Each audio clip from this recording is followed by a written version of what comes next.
into the world of Street Fighter 3. Prepare for battle. One box could leave you messed up and fractured. Block these uppercuts, they may leave you captured. May the best fighter win and win again.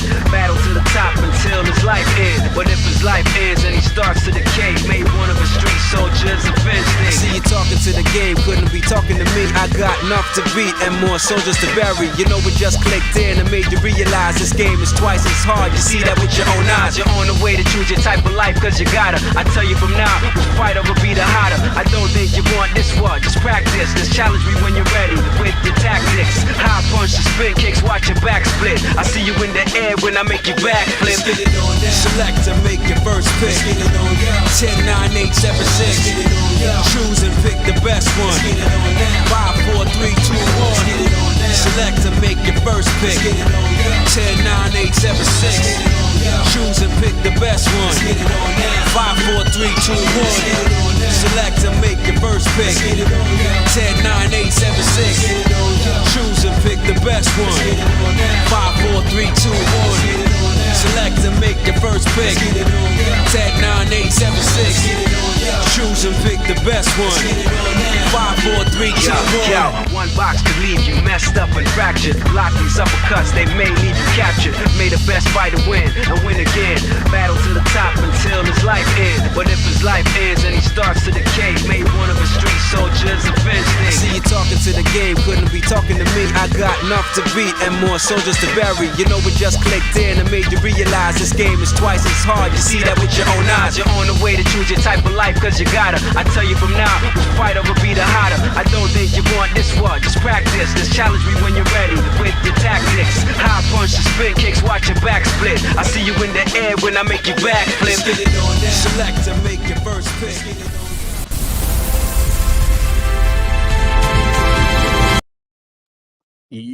Yo, what is up, everybody, and good evening to all. Welcome back to Gamer Quotient / Gaming Academy, the show where we break down gaming history, gaming culture, gaming news, and the life lessons hidden inside the games we love.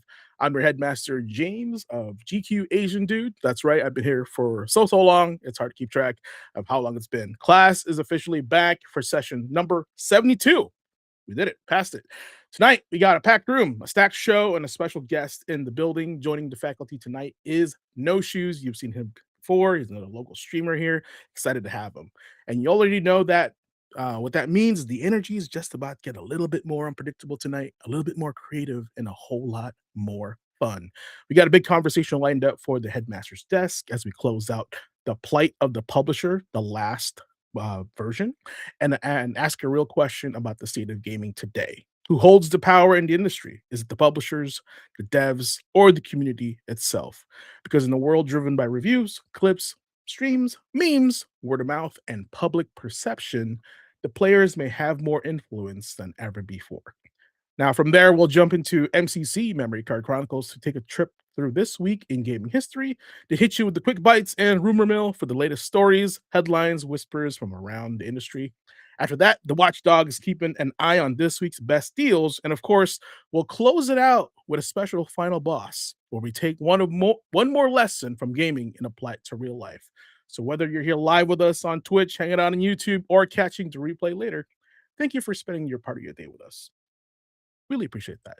Now take your seat, get comfy, and lock in. This is Gaming Academy, and your headmaster has collected all 5 gaming infinity gems, finally complete for the gauntlet. And let me introduce the faculty along with our guests tonight. So come on in, fellas. Tell them who you are and what you do here. Oh, who wants to go first? There's Ace. I'll go. We might be missing one. But yeah, welcome back to another session, everybody. So for those of you that don't recognize the red jacket, I'm Ace Nelson, the blazing one. I am the professor of applied sciences here at the Academy.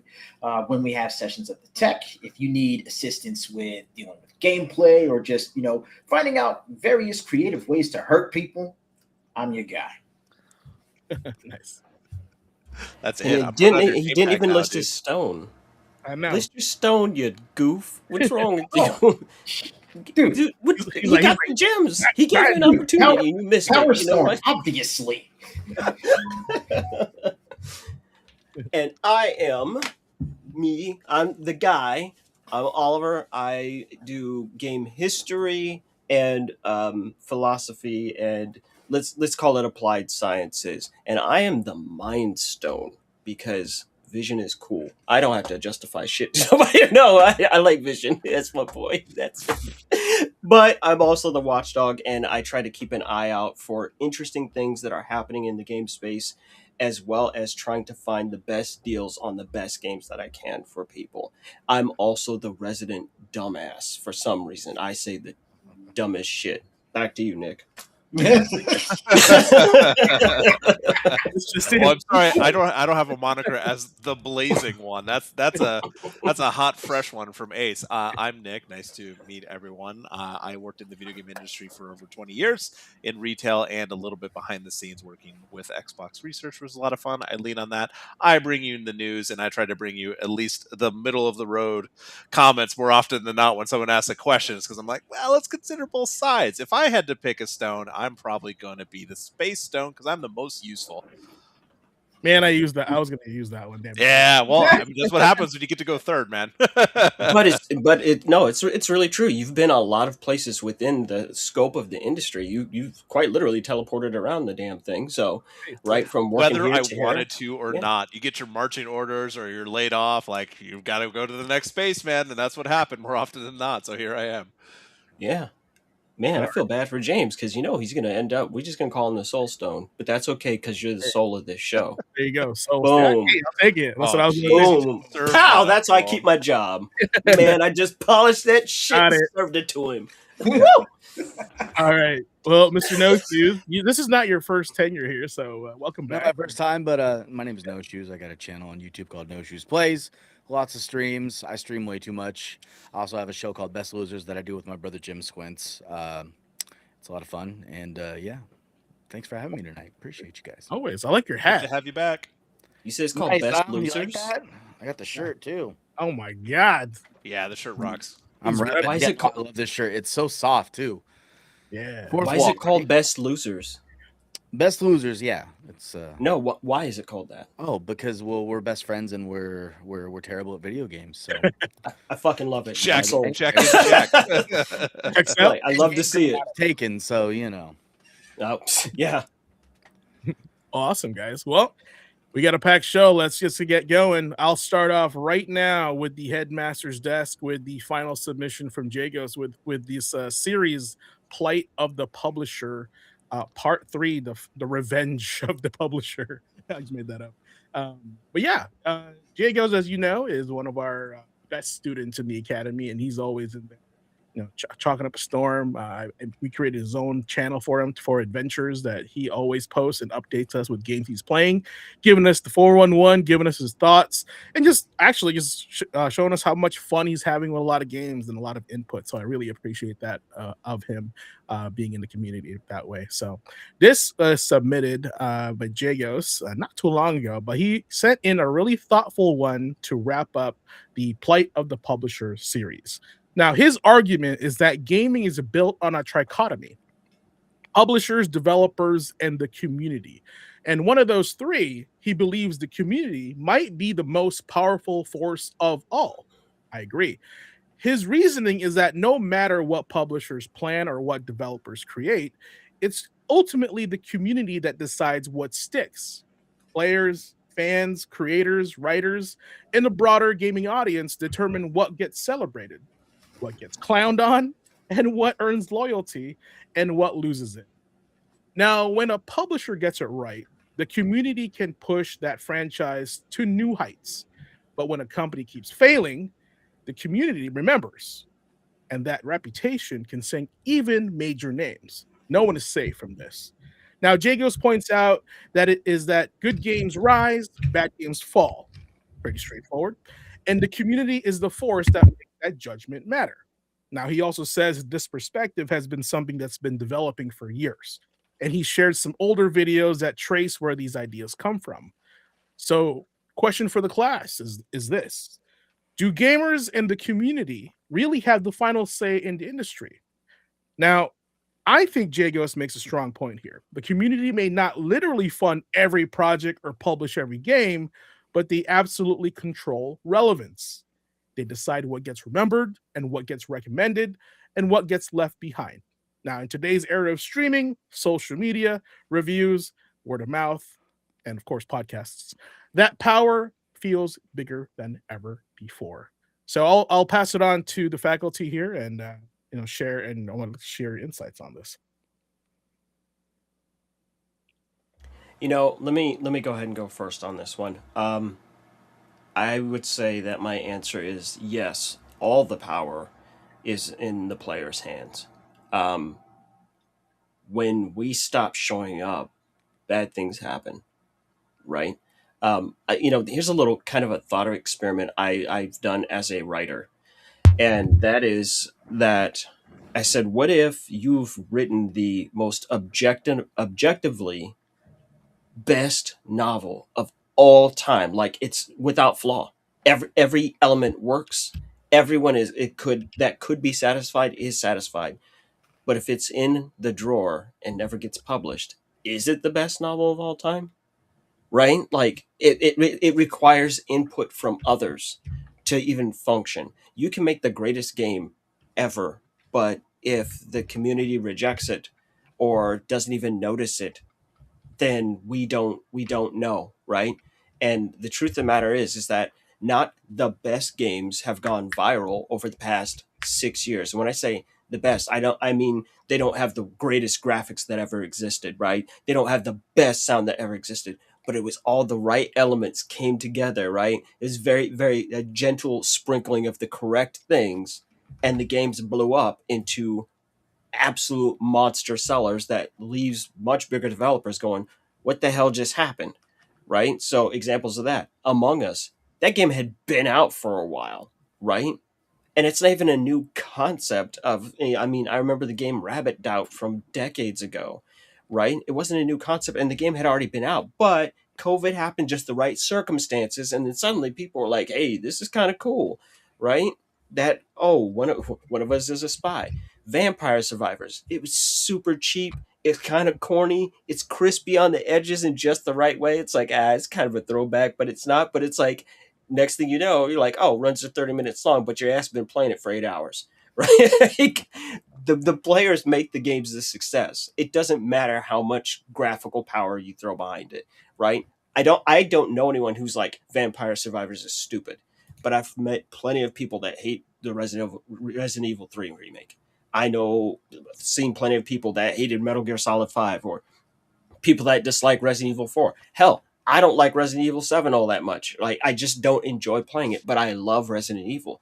And it really just comes down to the players, right? And even then, that shit's not universal, right? It's like let's put it this way, on the percentage scale, we have more weight on that scale than the developers do, right? But it's very close, but it's not exact. It's like, okay, we've got 51% of the power and they've got 49, right? We need them and they need us, right? But you don't have a job without us. And it's unfortunate because we watched more than a few developers learn that lesson the hard way over the past decade or so. So that's my take on it. That's We all good. talk a lot. I want to hear what Jace has to say about this. NoShoes, lay it on us. Yeah, it's like it's always been. Money talks, man. People that buy you buy a game, and it's good, and then you tell other people, and then they buy the game, and then the numbers tell the publishers like, oh, people really like this game. So, and vice versa. If people don't buy it, or I buy it and I tell you guys that it's not very good, and you guys like trust my opinion, or I have a blog or something, then I say this game isn't very great, and people follow this blog, they trust my opinion, they don't buy the game, and then in the end, the the message is pretty loud and clear to the publishers. This game is not very good, so maybe try something else. I don't know. They don't make sequels for shitty games, or do they? They don't often make sequels for That shitty needs to be on a games, shirt. They don't make sequels for shitty games. so there you go. So that's I think the money talks. I think that's a big part of it too. But definitely on a good point on that, Oliver. Yeah, right. Um, Yeah. we have the say. We have the ultimate control, whether it's the money or if it's what we're telling other people about the game, or whether it's good or not. We have the power. So absolutely, the players have the power no matter what. You could throw all of your money at like advertising and hyping people up about it, but in the end, if the players don't like the game don't do well. So Concord. yeah. There you go. Perfect Concord. A lot of that felt like them shooting themselves in the foot before the community got to it. I will just say something quick. The community definitely, in my experience, has the final say. Definitely not absolute, but the power to influence the industry is seen every day. And we've seen it with the way that the video game industry and the community around it has changed. Looking up trailers back in the day, we had to go to game trailers. That was the only way to see it. That was before YouTube and content creators started coming out with their own opinions and their own content based on watching stuff and reacting to those watches and stuff like that. But the community is the one that's going to dictate the lifespan of these games. I mean, the player base, the community around it, how long it's going to last is because of those communities. I spent a little time in community management as well, and the amount of like games that have Discord communities now that need to engage with the customer base and need to build this community around the game for it to succeed is known from the get-go for a lot of developers. I mean, you're seeing remakes that are being forced because people are getting behind it, or rebirths, something like No Man's Sky. I'm thinking of the support that's been behind that for so many years. Early access development, beta tests have always kind of been ubiquitous for the past little bit, but that just shows how much that's really driven by the community around it. I also like to think one of the games I have picked tonight for Memory Card Chronicles, spoiler alert, is Portal 2. The amount of community that popped up around that and kept that game relevant for so many years because of like the writing in it, the jokes behind it, the memes on it, keeping that relevant for so long, that's the community having the final say in the longevity of that product and where it is in our minds. Obviously, we're not the ones doing the budgets. The devs are the ones doing that. They're the ones greenlighting these projects. They're the ones ultimately shutting it down. But the community absolutely has significant power to influence the industry. Yeah, and absolutely on that Portal 2 topic. I've never played Portal 2, but I know all about Portal 2 because the fan base is so fervent and it's so intertwined with like meme culture. It's hard to not know that this reference came from Portal 2. It's the same with, I mean, just even on Valve's thing, like Team Fortress. You know? Like, yeah, exactly. Cake is a Lie, or the GLaDOS music, and the fact that GLaDOS came to Rock Band because it was so popular. Like, come on. Ace, did you have anything? Sorry. Nah, my point pretty much dovetails with the rest of you guys as far as like the community having the final say and having a lot of pull in deciding the fate of any particular piece of software or even hardware that exists. I mean, I can think of two more immediate examples than even Concord, that being Highguard. We all know what happened with Highguard. And on the opposite end of that scale, Crimson Desert. Like, even in the lead up to Crimson Desert's release, there were still a few things that that were brought up that one could say had counted against it, like the simple fact that, it was originally an MMO and, there is a pretty sizable contingent of the community that has kind of gotten burnt out on MMOs and live service games. And, that plus, different things like the AI usage in the game had started to put some blemishes on the game's reputation even before it came out. But once the people started getting their hands on the game and actually playing through it, that was when the scales fell away and people were looking at this like, oh, this is something to keep an eye on. And then word of mouth started to spread. And 4 million copies later, we're seeing truckloads of support behind the game. One thing I will say too, before we can move on, is just a reminder that what we personally like or what you personally like doesn't mean that's what the entire industry feels. Like, there's very much a point that I'll make in the news section, and we've talked about before. Just because we hate it or it's vilified, like microtransactions, for example, people still buy. There's a reason why they're still ubiquitous. So the reason why people and companies lean into it. We may complain about it. A lot of people may complain about it online, but people are spending, and that's why. Like, ultimately in the end, the community is still speaking. It's becoming more prevalent because the community continues to support it. Mhm. Yeah, I mean, Then there's that money talking again, you know? yeah, money talks. Money talks 100%. And this is why they're throwing cosmetics at you left and right, because it's what people buy, right? Yeah. So barrier of entry is really low, and it adds more value to their game. So, that's it is what it is. So, but hey, that just means you guys control, more. Speak with your wallet, right? But that's because that's how they listen to you guys. So just keep that in mind. All right, Jagos, appreciate you as always, man. Keep up the good work. And if you guys are interested in submitting your own post for the Headmaster's Desk, jump into our Discord here and drop it on the Headmaster's Desk forum.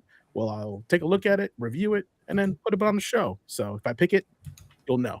All right, and that rhymed. That wasn't meant to be. So, all right, we'll move on to the next segment here this week in gaming history. This week was just extra difficult. So here we go.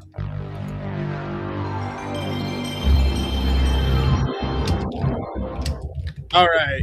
And this week in gaming history, Memory Card Chronicles. This one is an offshoot of our previous one, This Week in Gaming History from Season 1, where we take games from our experiences and our connections to them and what we remember about them. So, and we do from Sunday through Saturday. So this week will be April 12th to April 18th.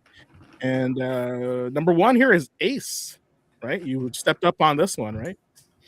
Yeah, just taking a look at that particular day, I know this is going to sound familiar to the folks that were actually here last year, but there is a reason why I am bringing this game back up.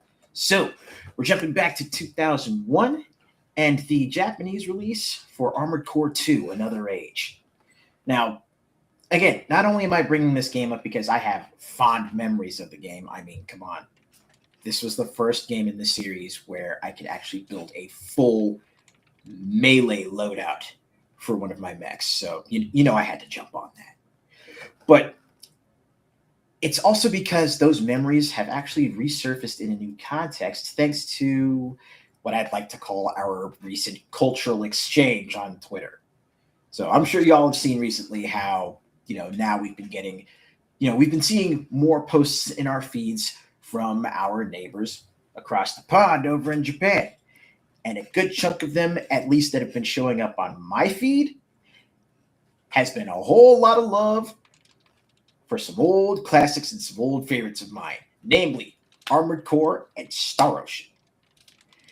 And seeing folks not only posting stuff from Armored Core 6, but also going back to the earlier entries in the series like AC2 Another Age, it's been a wild time, and it's been so awesome just seeing footage of these games coming back up from, users in different countries, just expressing their creativity through their loadouts, expressing their love of the game, and of course, sharing those memories, not just of, our first builds in AC2 and so on, but also going back to that first time where we faced off against Balteus or the assault copter in Armored Core 6 before the patches, and just the community celebration whenever a Raven would actually take down one of those bosses for the first time after scores of retries.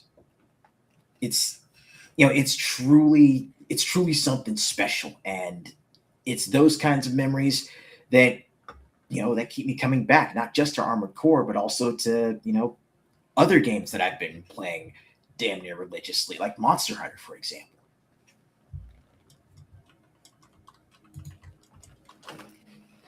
But, yeah, I mean, fellas, any memories from when you had taken flight as Ravens back on the PS2, or beforehand? I never did. I've said before, Armored Core wasn't really my thing. If you want to talk like G Gundam and stuff like that, absolutely, that was my era around this time. But Armored Core was something I didn't play. I didn't really have a PS2 till later, and that was very specifically for certain games. G Gundam mentioned. Respect. I wanted to like Armored Core. I fucking hate Armored Core. I spend more time. I consider Armored Core to be the EVE Online of mech games. It's too much micromanagement of this thing. Now, to be fair, I'm going to be really consistent on this one. I also don't like most technical racing games because I don't care about cars either, right? So when they're like, "Oh, you can do all this tricking out of your car and do all," I don't like doing it, right? So it's not I don't even think it's specifically an Armored Core thing. It's just a particular style of game of micromanagement of just to get to do the thing I actually want to do, right? It's just a little weird. Now, don't get it twisted. I like a little customization, like oh, okay, choose your loadout. Like, do you want big gun or big fucking gun? I'm like, oh, I'll take the big fucking gun, please, right? I want to do that stuff, but come on, man. Where they're like, look, you're gonna have to manage. I feel like I don't know why Shaq is in my head right now, but I feel like Shaq is my fucking mechanic in Armored Core. Oh, you're gonna have to manage that weight, dog. Right? You only got so many energy reserves. I don't know what to tell you. You know, maybe come back, try some hot sauce with me or something. I'm like, why are you here? I'm like, just leave me alone. But at the same time, one of my favorite things I've ever seen was that episode of Secret Level. That Armored Core episode was fucking dope. That was amazing. I was like, I understand why people love Armored Core because this is just, this is bonkers. But I can't play them in the same way there are people who just can't play Souls games. It just doesn't work. And I get it. Like, Armored Core doesn't work for me. I want someone to make a Robotech game with a little bit of action like that. Just a little bit. Yes, Robotech, not Macross. I'm making the distinction. You know, on that note, I am almost tempted to actually recommend you pick up Gundam Breaker. I don't like Gundam. I don't Gundam either. Like a brother is trying. I'm trying, but I don't know. For Mecha, the only things that have ever truly worked for me are Mech Warrior and Macross. Like, it just really resonate with me. Like, I don't even know why. And look, I never even played Steel Battalion, and I always wanted to play that. Like, nope, just hasn't happened. Like, no, I don't even understand it because, come on, big fucking robots. We're Power Rangers. We're the Power Rangers kids. Like, no, big robots and fucking Voltron. Come on, and then they come together, and then they're a bigger robot. That's amazing. No, there's just some stuff just doesn't work with me. Gundam people are like Twilight fans. Oh my god. So many people are being insulted right now. Like, so motherfucker off the mic. To me, my two Gundam models back here did not hear that. So I don't know if you can mouth open, but here's the important distinction that I'm making. When I say they're like Twilight fans, I mean they're really fucking into it, right? Like, I don't feel like I can even approach that content, or you could say it's like Harry Potter people, right?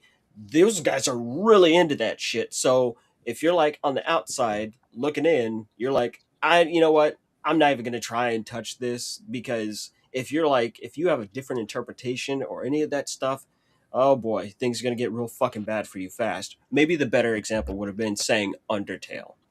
Those people really love Undertale, and people who love Gundam really fucking love Gundam. And I'm like, you know what? I'm not going to wade through this shit. It's like Dragon Ball. I gave up on Dragon Ball Z. I gave up on Dragon Ball Z, right? And I tried. Listen, a brother tried. I wanted to go with them. I was like, okay, he got a monkey tail. That's great. Oh, the little boy also has a monkey tail. Oh, that man has blonde hair now. Oh, shit. Oh, okay. People are getting their asses beat left and right. And then the next thing you know, the show just kept going.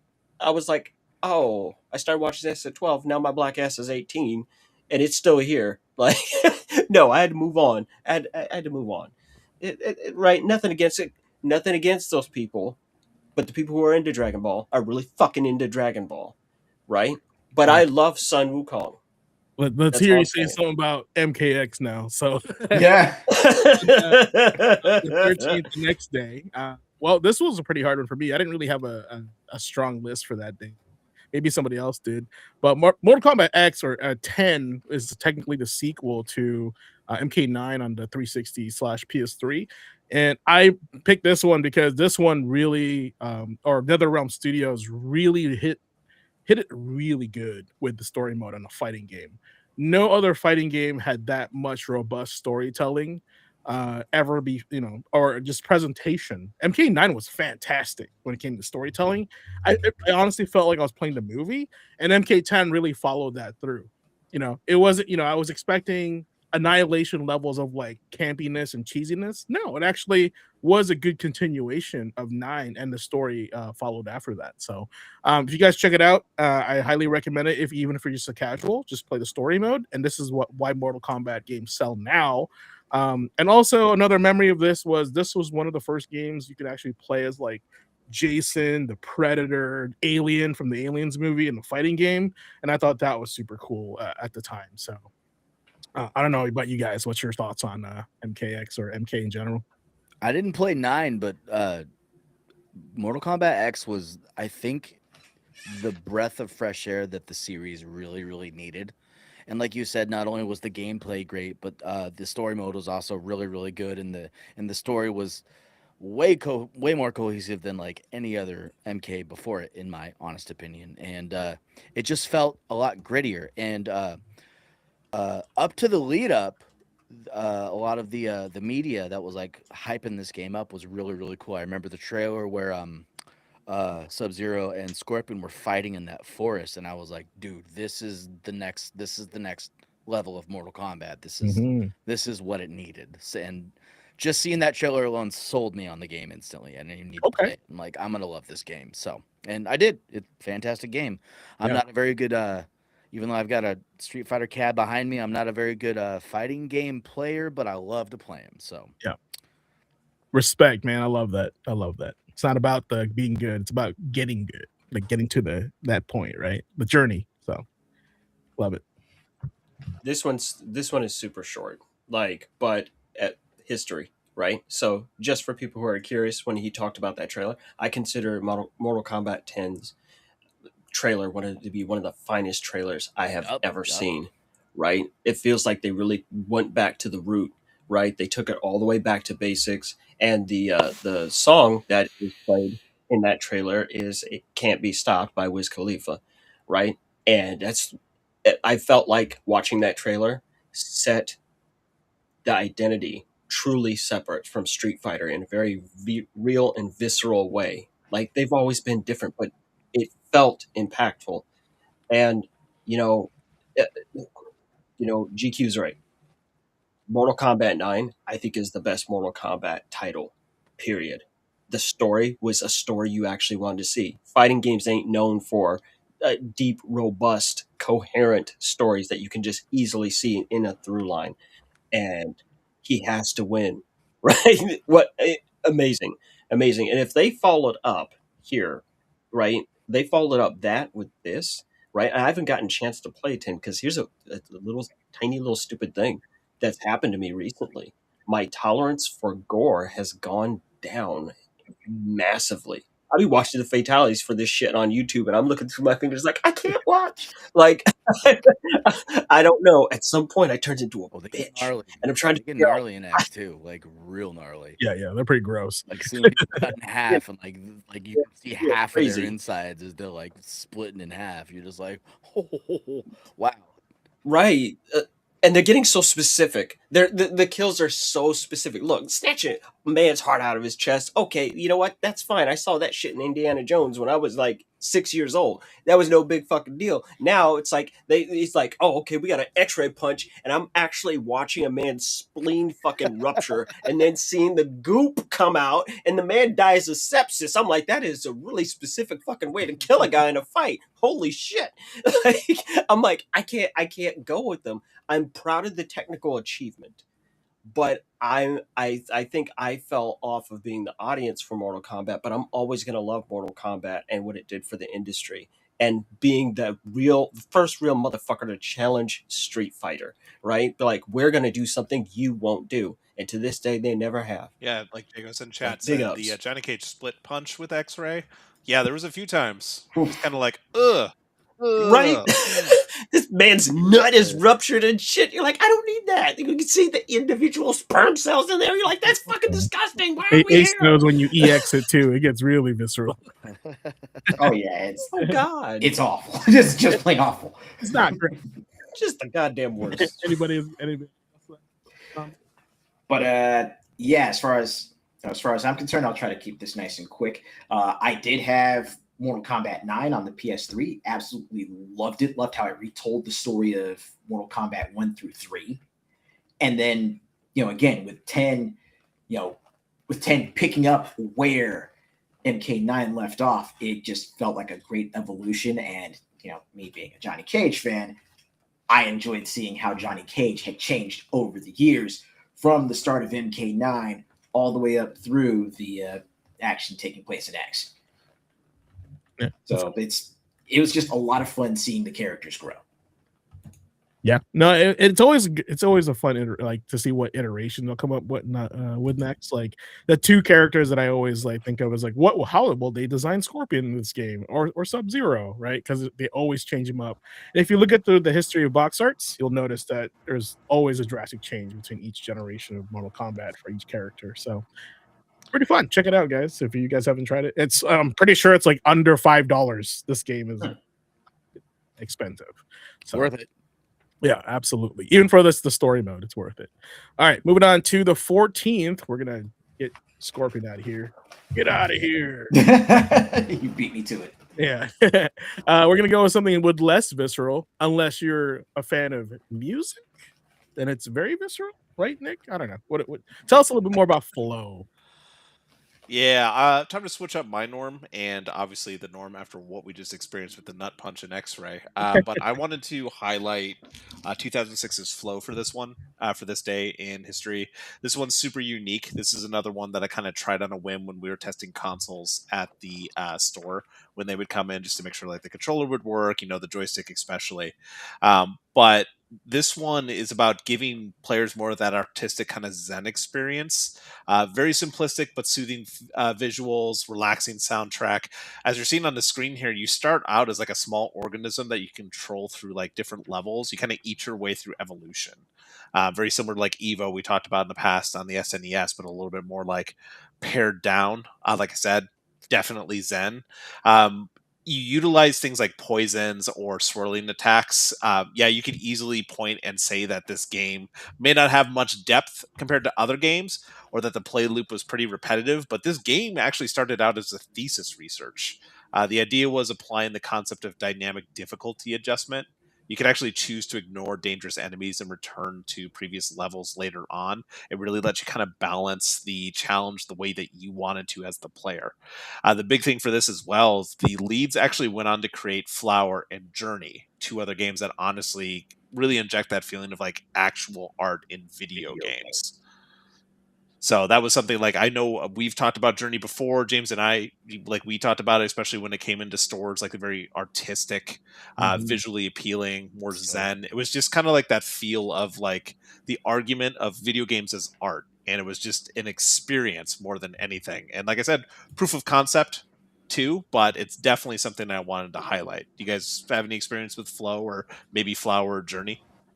Oh yeah, this was one of the first games I played with the PS3 that had the motion controls where you actually use the controller to steer. So that was really, really cool to me, and it was very Well, at first it was a little hard to get used to, but once you realize like how it works and everything, it was very responsive. And if you got hit by by an enemy, or you got one of your segments eaten, that was kind of your fault. And it was cool because it led on to Flower, which was another fantastic game that used motion controls, and then eventually Journey, like you said. So, no, a very fond memory of this game. Plus, the ambient noise, I guess you'd call it. I'm not really sure if you'd call it music. It's like kind of like almost choir like, and then it kind of as the action gets a little more intense, the music kind of picks up and dies off and such.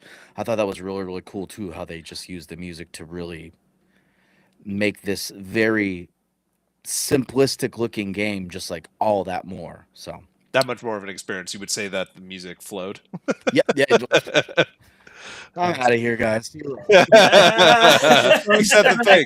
I feel like the sloth, the sloth in Zootopia. It took me a second. I said, hey.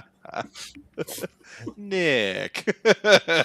Boo this man! He got me. Oh no! It turns out I'm Thanos tonight. Aw. Because I'm just a fucking premium hater. Apparently, I hate everything. We actually got a hold of Stuff, that you know? ahead of time, and Cool we stuff. asked the entire panel to pick games that Oliver hates. Yeah, I think you did a good job. No, I'm 100%. I think that Flow, Flower, and Journey are part of the reason that games suck now. Oh, I I'm going to th- heavily disagree with you on that, but go ahead. I- Spit your like truth. Again, right? It's just from my position, right, and nothing more. I 100% agree that games can be artful and they can be impactful in amazing ways. I mean, come on, everyone knows how much I love Shadow of the Colossus. That shit makes me cry, right? And a type of emotional storytelling and things like that. And some games just being our experience. Come on, I'm the goof ass that was like, nah, Color Physics Deluxe is tight, man. You're like, right? So don't get it twisted. I don't think I'm too big for my britches, but I remember the attitudes and behavior of people surrounding these particular titles. And I saw a great air of pretentiousness come from people that put a really sour taste in my mouth, right? When gaming is always for everybody. And I think that I don't think these games should not exist. But I did see a set of behavior that I just did not like that became associated with these games. Let's go back to the Harry Potter shit. Like, let's go back to the Gundam thing. There's a certain set of behavior, and I was like, "Oh, you think you're better than someone because you've played this?" It's like, no. If you had an experience, you had a deep experience with it. No, I fucking love to hear it, right? But people were going, "Oh, well, if you didn't like Journey, then you're not a real gamer." There was a whole period. There was a type of person and attitudes and behavior in that time. And that's the thing that I truly dislike, right? I understand what was happening in these games, and they're well designed and well executed, but they just rub me the wrong way, especially Journey. It's not that deep. I mean, granted though, it's pretty dope that you sand surfing.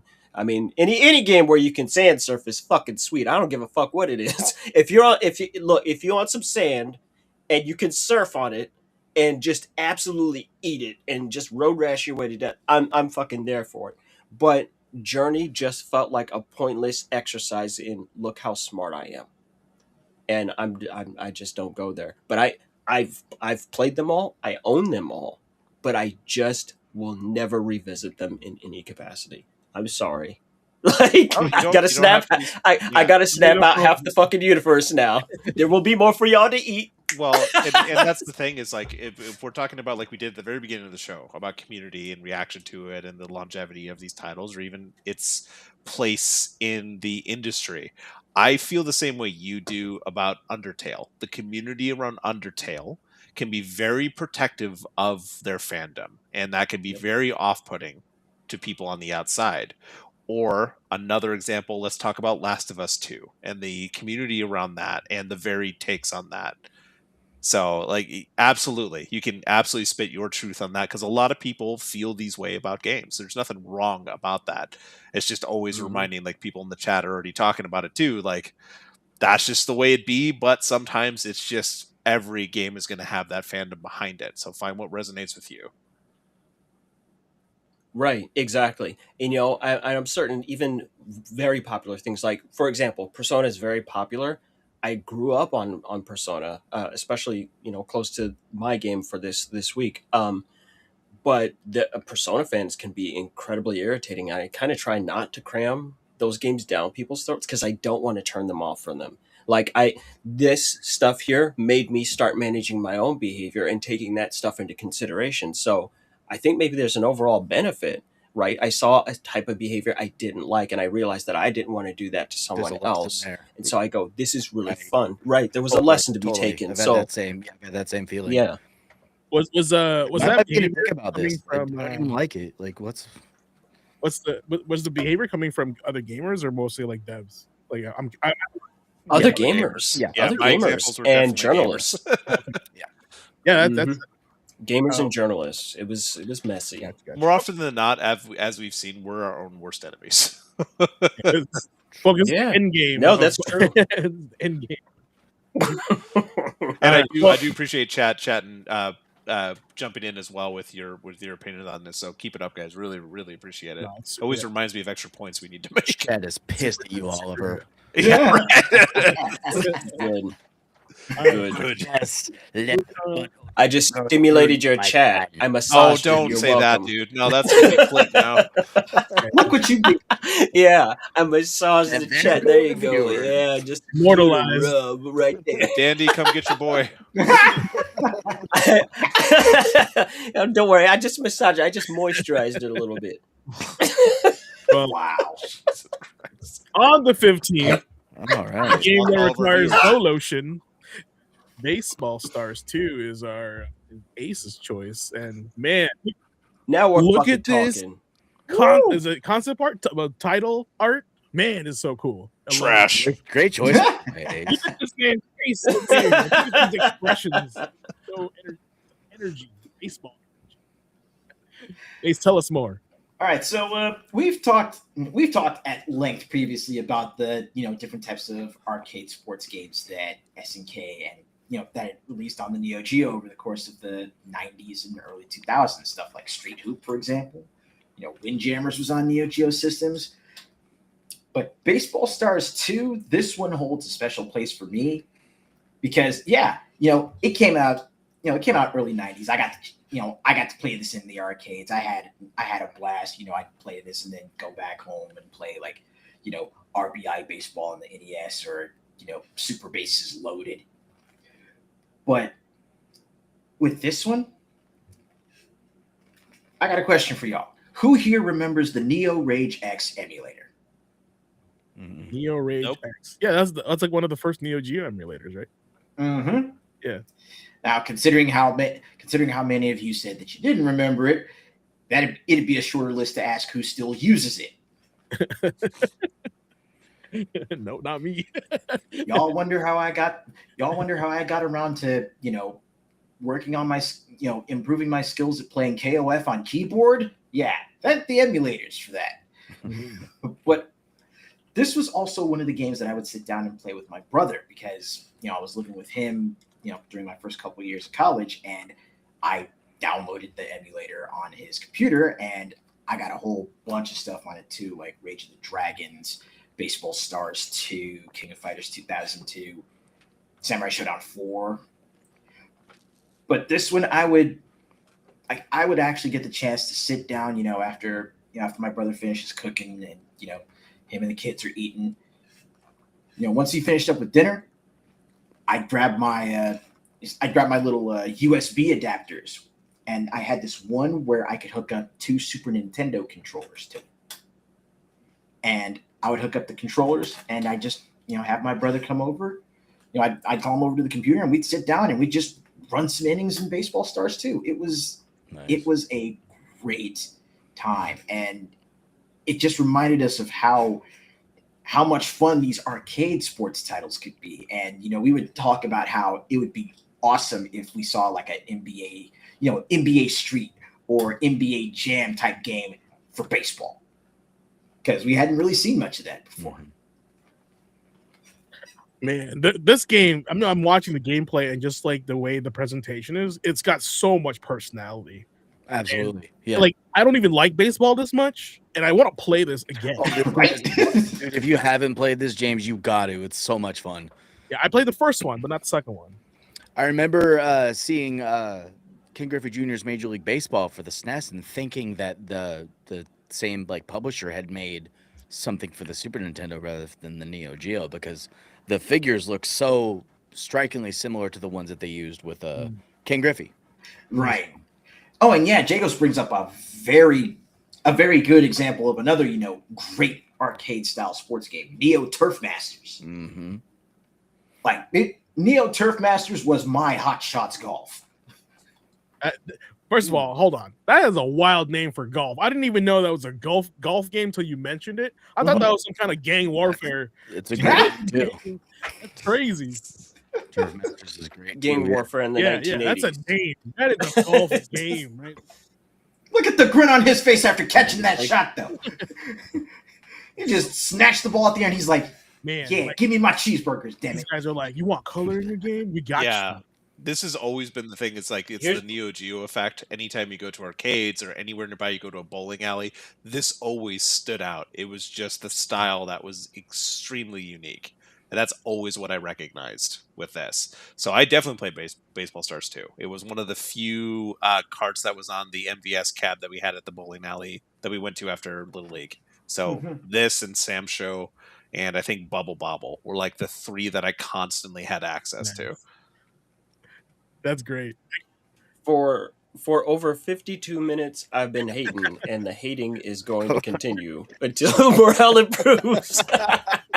No, actually, I don't have anything negative to say about this one. No, I'm in agreement. It's a fucking goated game.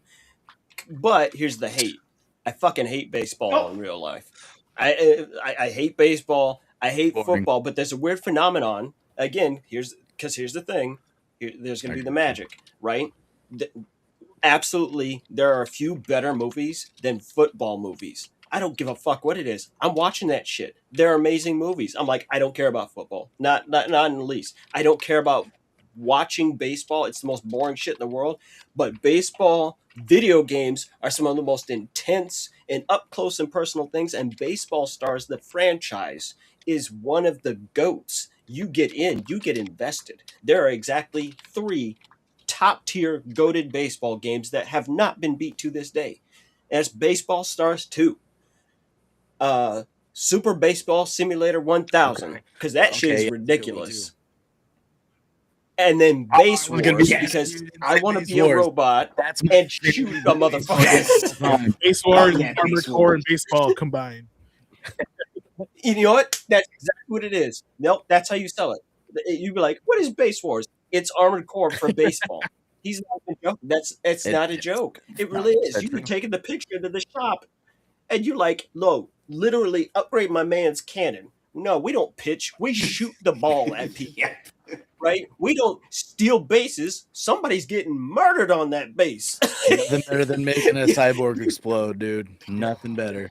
Feels good. Oh, man. Laser swords? It just explodes into a million pieces. Yes. It's great. So no, it's one of those things. Sports games have a magical hold on the industry, and Baseball Stars 2 is one of the absolute best. Art's so cool.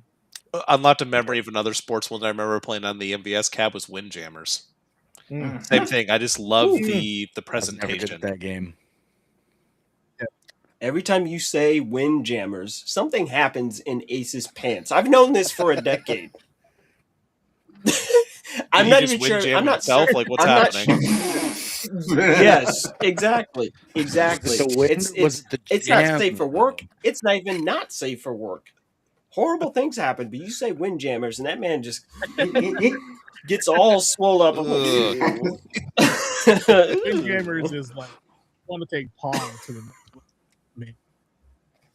Yeah, that pretty much sums it up. That's his game. Pong And with and muscles. On that note, if you want to take basketball to the next level, this upcoming game right here, NBA Hang Time. This one. Speaking of sequel game? Now, I've got to find a way to keep the hate going. and I don't know how. So, Nick, I need you to pitch hit this one for me, okay? Right? You're gonna have to tap in and just say something awful so we can keep the hate train going. You know what? Damn, I almost started crying. This is one of the best memories I have with my big brother. Is, the same thing. Not a sports kid. My brother is the sports kid, right? Like, no, he played basketball. My older brother's vertical leap in high school was fucking staggering. It was almost like, what was like a 5'5" vertical, right, when he played high school basketball. And I just never got this shit. But then NBA Jam and NBA Hang Time came out. And let me tell you, there's nothing fucking cooler at the time than being Bill Clinton and absolutely devastating that backboard against your brother, right? And doing that shit on the Nintendo 64. There were so many weekends that were just spent with me going over, like, because my brother's like 5-6 years older than me, and just going over to his house, right? He would come pick me up. He'd be like, "Oh, it's time." I went out and rented a fucking Nintendo 64 this weekend, or I rented a PlayStation, and we are just clowning and acting absolute fools. Like, when I talk about my brother, and that's my best co-op partner I ever had, this is just one of those titles that we did that stuff on, right? We didn't just play against each other. We played alongside each other, right? We were teammates and opposing forces. And it's just the distance and time makes me appreciate that moment in our relationship more. See, I said some nice shit. Nick, help me out. Yeah, sure, no problem. I got you. Couldn't I buy got a you. bucket. The N64 port is trash. Yes, thank you. Terrible Oof. AI. The AI was absolutely awful, like frustratingly difficult. I remember the controls being pretty muddy too, but the graphics, dude. Oh man, the arcade was definitely by far the best, but that made the 64 one that much more like subpar, and the sound design was awful too. But yeah, just terrible AI, dude. Poor ports. It was only really fun in the arcade. I'm There you gonna go. add- He didn't lie. This game, I mean, other than arcade, of course. I'm gonna add the other bad thing is you couldn't beat Michael Jordan in the game. Well, that would break the game. I would just pick 2 Michael Jordans at that point. No, you have a point. I mean, you could pick Bulls Jordan, you could pick Wizards Jordan. The Well, game that would was the just win. OG because of the era. Because Hang Time was 96, man. That was peak power. True. If you look at the Other than rosters NBA too for the TV, original, this was also the first game that allowed you to kind of put in like cheats, like at the versus screen. So Mhm. you could do like Infinite Turbo, Infinite Turbo, Big Head. or always jamming, or always on fire. So Yeah. Well, I mean, this pretty much led to like what happened with Mortal Kombat 3, where you could use the little symbols to put in codes on the versus screen. Same. That's a Same. midway thing. Yeah. Yeah. Because Exactly. they did that with NFL Blitz also. yeah, if you could actually with this game get Ed Boon in it. Yeah, you get the devs in here. I think the arcade version had Raiden, Sub-Zero, and Scorpion also. So like there Oh, was yeah, like you're right. there's a lot of Easter eggs in this game. So, yeah. Yeah, well, that's a good memory. I love that. That's good to hear. I'm so proud of Nick. I'm so proud of you for just coming down like a man. Look, you came down on that bitch. You Like I just, said, pow, get out of here. game recognizes I'm game, and There you go. It did have some shit ports. He's right. Like, that's the beautiful thing. I'm thinking, yeah, no, he's right. Like, them heads they weren't attached right to those bodies. It was some generic shit. Oh, You'd be playing especially as chicks. The Yeah, PlayStation one? Yeah, Port the of this PlayStation game. one's rough. Yeah. Yeah, don't they're get me rough. wrong. It's not like I disliked the game. It's just one of those things where you play it in the arcade and then you get it for your home console and you're like, what is this? Like, Yep. Hang Time at home. That happens. Happens Yeah. all the time. Yeah, that's We're equal opportunity haters here. All right, and none of y'all forget it. Like, we hate, but we try to be fair with that hate. well, all good. Well, 417 Jace picked the game off for this day, and I would actually like to know what the panel thinks. So I'm gonna throw the Japanese box art on the screen here first. And we got ourselves what is it in Japanese? Because in English it's just what? Renegade. oh, this is Kunio-kun. Pretty much. OG, the first one, right? Uh, So that leads right into I'm just going to read what I wrote down because the thought was there, and that's exactly what I wanted to say. Without even knowing it as a kid, I was about to play the first Kunio-kun game in the series, and I eventually would just fall in love with that entire series. River City Ransom, the like of those things, Technos type beat 'em up style games.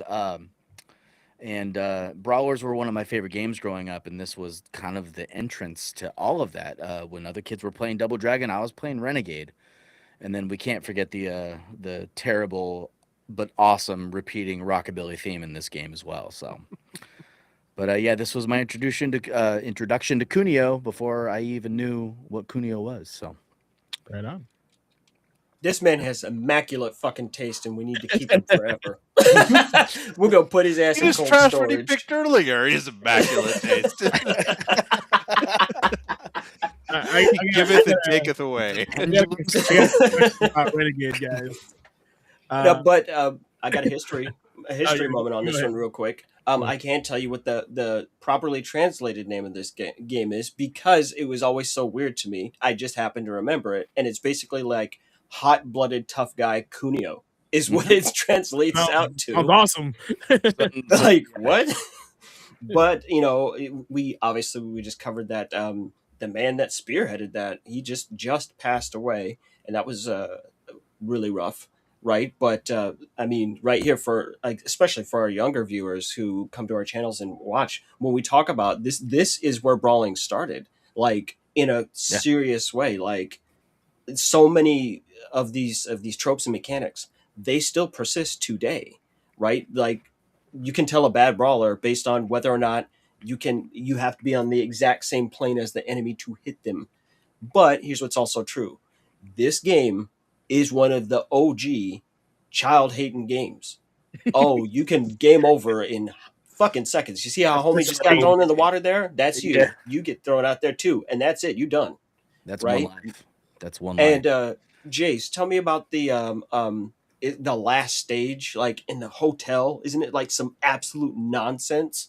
Dude, like, they just keep trying coming to at figure you. out- They just keep coming at you, and and take like a good 7 to 8 like solid like jump kicks. It's pretty there bad. it is. Yup. And Yeah. and you get your ass beat by a woman that's like 8 feet tall.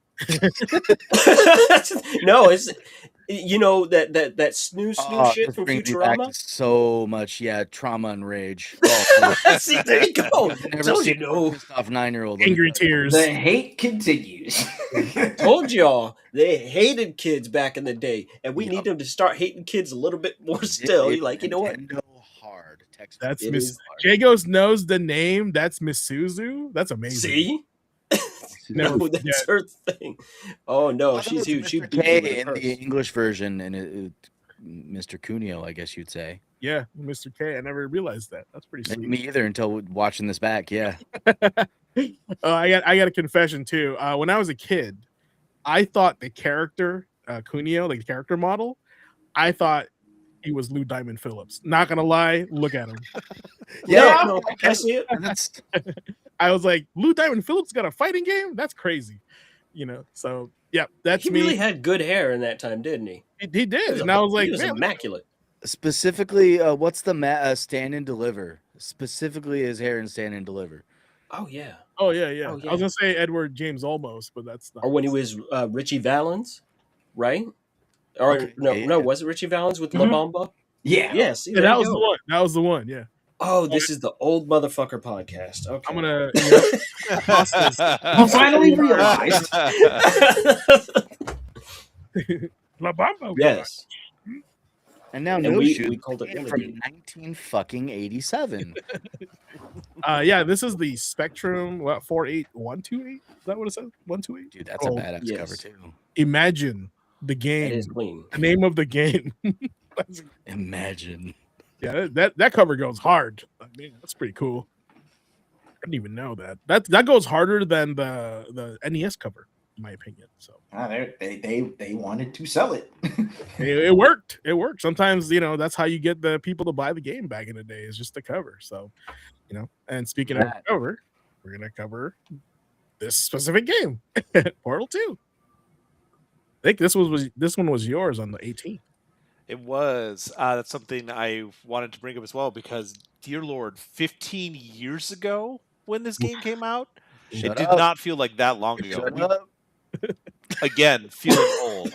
Yeah. 15 years since Portal 2. I feel so much older after just like reading that on my script over here. It's just like it hurts. My back just got tweaked No. through that sentence. How good is Portal 2? Well, it's considered to be one of the best games of all time. Of course, Oliver hates it. It grew up. It grew from a great proof of concept from the first Portal and really expanded from that. The second one added a bunch of new mechanics like gels and light bridges, but it also added a fully realized co-op campaign, which was something that stood out to me because we always had people come into the store again asking about co-op games, especially couch co-op, and this is one that you could actually do that with when you were playing the console versions. So I had the PC version when it first came out. We were talking about relevancy and community earlier. Portal 2 is a great example. I brought it up before, and NoShoes as well was chatting about it. But this game is still relevant today. Like I said, we always recommended it to couples that came in. It's a great way to test your communication as you're trying to like solve these puzzles, physics-based puzzles with your significant other, or even a friend you don't like, or with Oliver. But it's a great game, and I make no allusion to the fact that I'm a massive Half-Life fan. I've got my Half-Life 2 shirt on from launch still. There's so many holes in it. But I am not the biggest puzzle game fan. I did like the first Portal. I wasn't sure if I'd like be able to put the time into Portal 2 and really appreciate it like a lot of fans did for it, but I ended up loving it. And I enjoyed it so much more being a Half-Life fan because it added a bunch of mystery and lore to the universe. When you found out it was tied together, they really leaned into that. The devs at Valve, so it gave a lot of extra like fun factor to me playing through it. So I don't know about you guys if you have any stories. This was huge when it came out, absolutely. So I had to highlight it, but absolutely the co-op aspect of it and having to then work with someone else through these puzzles. And again, the writing, actual characterization is just that much better in the second one. Yeah. Allow me to start hating as fast as possible at the speed of sound. Yes, if Yo, you he's spin it up absolutely those tires. right. I'm spitting it as fast as possible. Yes, I absolutely fucking hate Portal for the exact same shit I talked about before. Like, no, it's the same thing. It's people like you could only hear the cake is a lie so many times before you want to fucking hit somebody with an eraser. You know that good ass eraser from back in elementary school, right? We're like, yeah, you like play with the chalk and all that, but when that shit hit, you're like, ow! Like, no, I just want to just whip that shit at somebody. It's like, we get it. There was a joke, but now you've played the fucking joke out. But at the same time, I can tell you, no, Portal 1 and 2 are absolute fucking masterpieces in actual game design that should be played. If you want to understand video games and you want to be a designer, you need to play these games because you literally in the game have to do what was the designer's name? Kim Swift? Mhm. Yeah. You got to think outside the box, right? You're going to have to come to terms with some ideas real quick. You're going to have to come to terms with the idea that you could fall infinitely. Like, you need to do that stuff. And to be fair, here's a completely positive thing that I can say about a company that I don't like. Everyone knows I don't like Valve. The integration, the tight integration for the co-op for Portal 2 was very good because I played it on PS3 while my buddy was playing on PC. And we got through that whole co-op campaign. And it's a great follow-up. But nothing pisses me off more than Still Alive completely eclipsing a much better song called Still Alive from a little game called Mirror's Edge because a bunch of fucking touristy ass, not actually playing games people found a set of fucking memes and there were goddamn hipsters who were like, I play video games. The cake is a lie. It's like, no, your cake is an ass. Get away from me before I fucking send you back to the Flintstone quarry where you belong. Like, I don't know what that means. But no.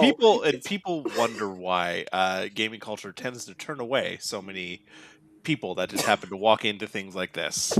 or walk into our store, literally the first thing I thought of was, James, there's multiple times where we have, for lack of a better word, just for this example, normies come in and want to buy something for their significant other. They don't play a lot of games.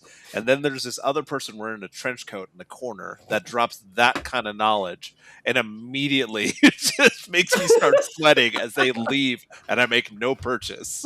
Or like no sale. Like that's my first thought, is that dude in the corner, like about to drop some knowledge on this. I know. normie. I'm telling you, I had to get it out. And here's the thing, Brother. I don't say that shit.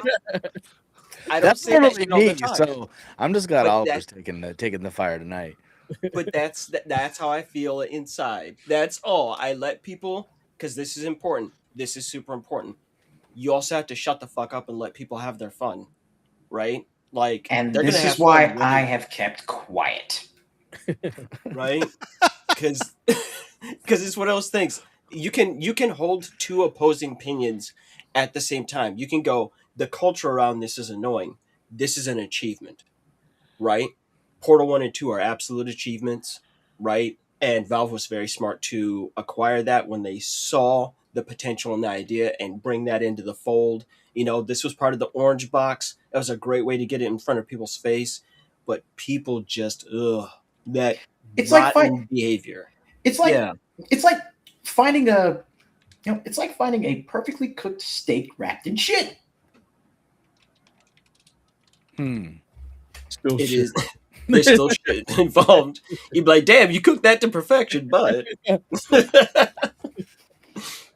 All right. man, no, I Well, guess I'm the hater tonight. Any other final takes for this hating week of Memory Card Chronicles? Nope. Man even hated his game that he brought up. I hated my own shit. This is it. This is the haters ball. That's your weekend. Rub Memory your Card hate Chronicles, in guys. here.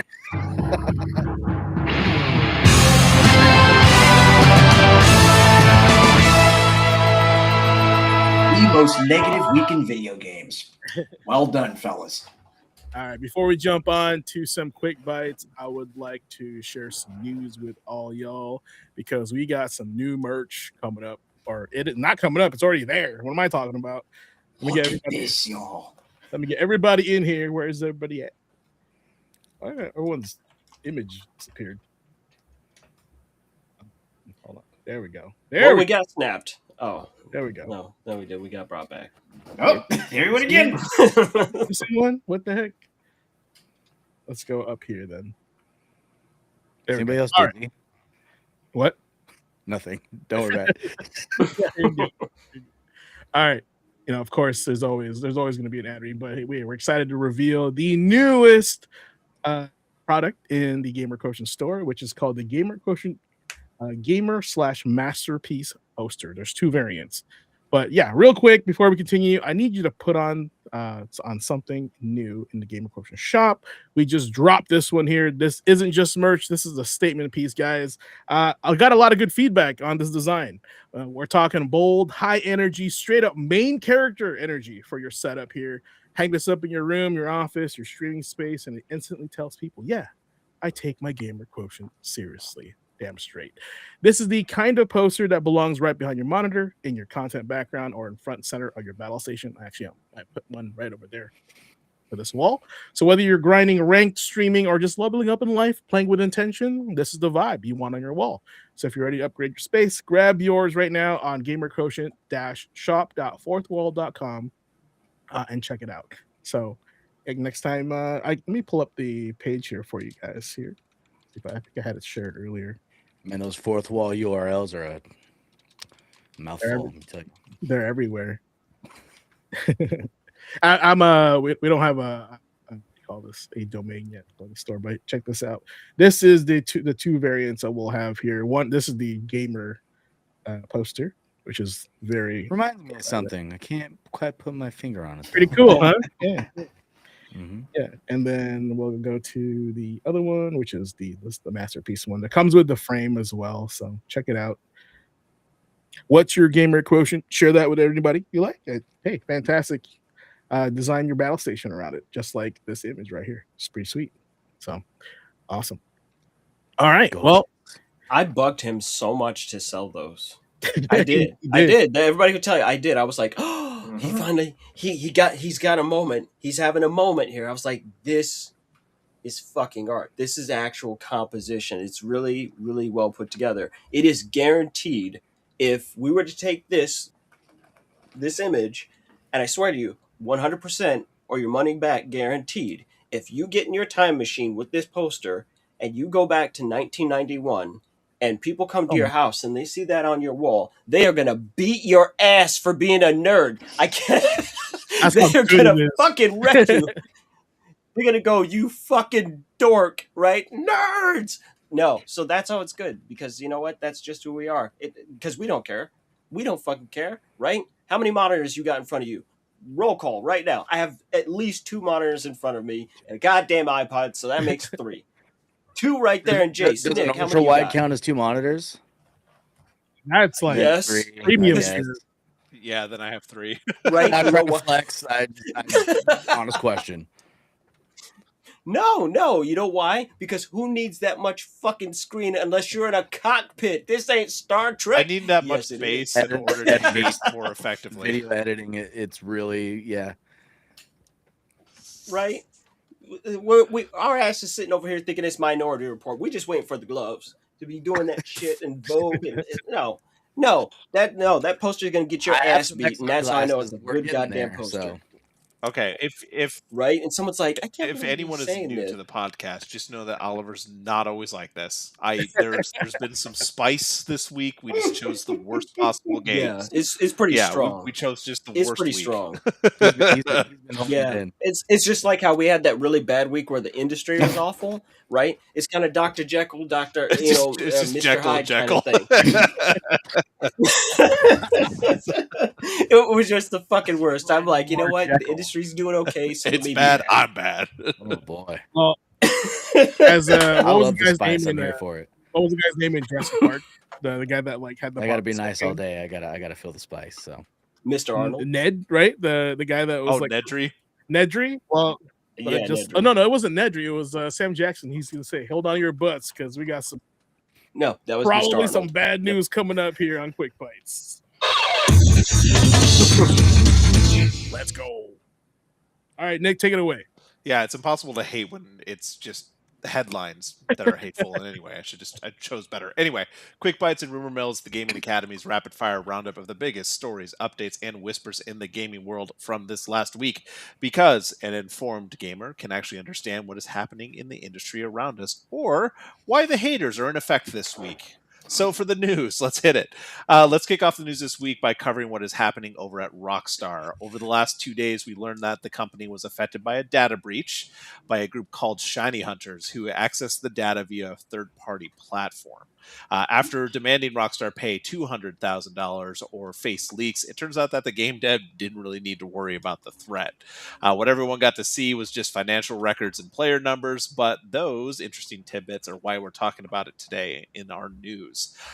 Cue me saying once again that no matter how you feel about microtransactions, people be buying anyway. GTA Online has about 10 million active weekly users still. Red Dead Redemption Online has about 1 million. 35% of GTA Online players are still on PS4 and Xbox One, while GTA Online's biggest player base is PS5 and PC is at the bottom of the list. Rockstar makes about $7.3 million a week from Shark Cards, $2.3 million from GTA Plus subscriptions, $500 million from GTA Online. In fact, Shark Cards made about $5 billion in 10 years for the company. Not only that, but it was revealed that in a single transaction, someone spent $1 million on Shark Cards in GTA Online. PC spending, funny enough, isn't even 30% of Xbox One spending, which is the second lowest. US players themselves spent more than all other countries in the top 10 combined.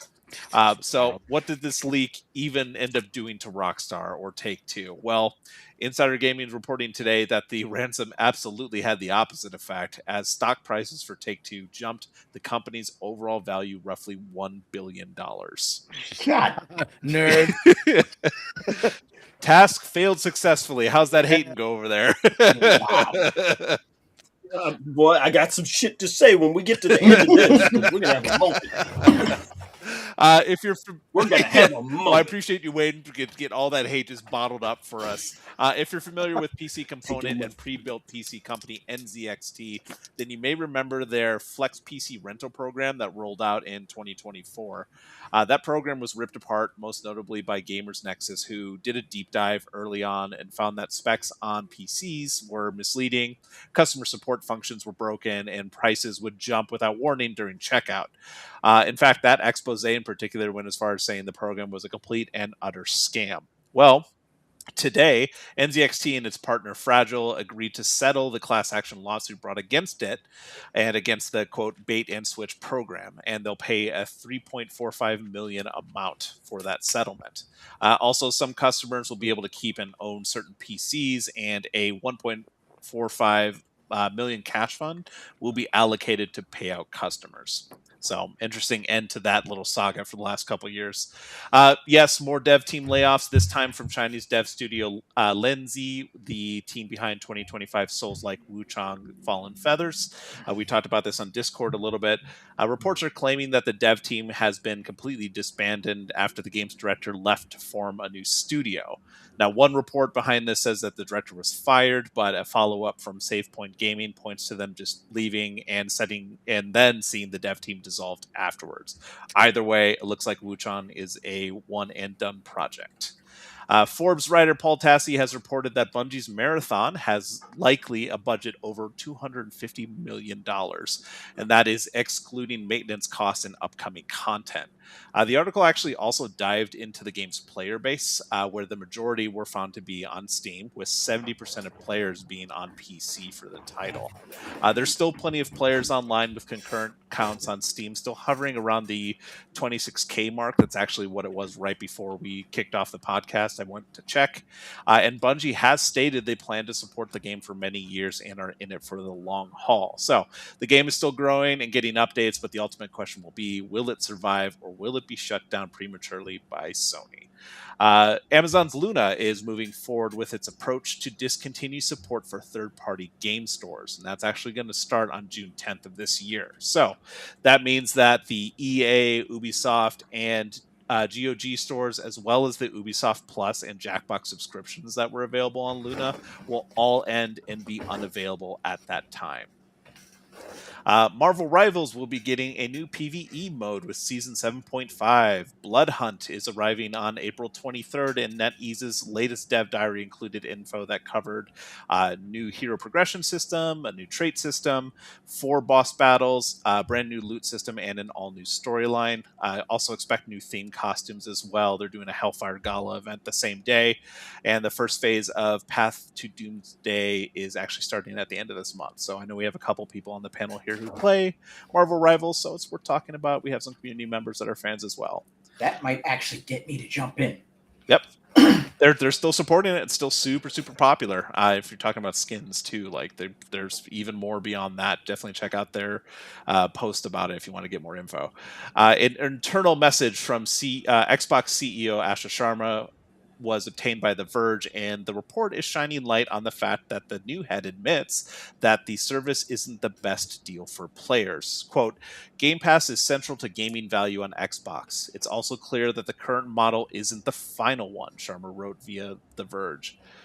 Short-term, Game Pass has become too expensive for players, so we need a better value equation. Long-term, we will evolve Game Pass into a more flexible system, which will take time to test and learn around. Don't forget, it's less than a year ago that Microsoft announced that the Ultimate tier pricing was going up 50%, and we saw Game Pass PC monthly price also increase. So on the back of that, now we're starting to see, hey, maybe it's not as good of a value as we want it to be anymore. And they're very aware of that, which is a positive sign. We really don't know where Xbox could be going with the service next. There's been claims all over the place right now about how they're potentially new Game Pass tiers that are going to be coming out, and a bunch of other noise around whether or not Call of Duty will even be available on the service when they launch. Especially on that last point, it isn't too surprising after hearing how much money the company has lost by having it on Game Pass. James, I think you had brought that up in Discord as well. A pretty significant chunk of money was lost by having it on the service. Well, if you were hoping for less extraction shooters, that's too damn bad. a Bloomberg report released last week dropped, and according to 4 current and former Epic employees, the company is planning a Disney-themed Arc Raiders-like shooter. What? The report also details how Epic is really pinning their hope on a... What in the Kingdom Hearts? Thanks, Ace, for that one. The report also details how Epic is really pinning their hope of a Fortnite comeback on this partnership. After all, Disney did invest $1.5 billion in the company 2 years ago. However, details surrounding the project paint a picture of unrealistic release timelines and a product that didn't light the office on fire in its last internal review. So we'll see what happens. It's not looking great, but yeah, when you see that at the top, you're like, a Disney-themed Arc Raiders-like shooter. That doesn't sound like something the community wanted, but I guess we'll see. Level 5 on fire, but I'll leave that alone. Somebody wanted it.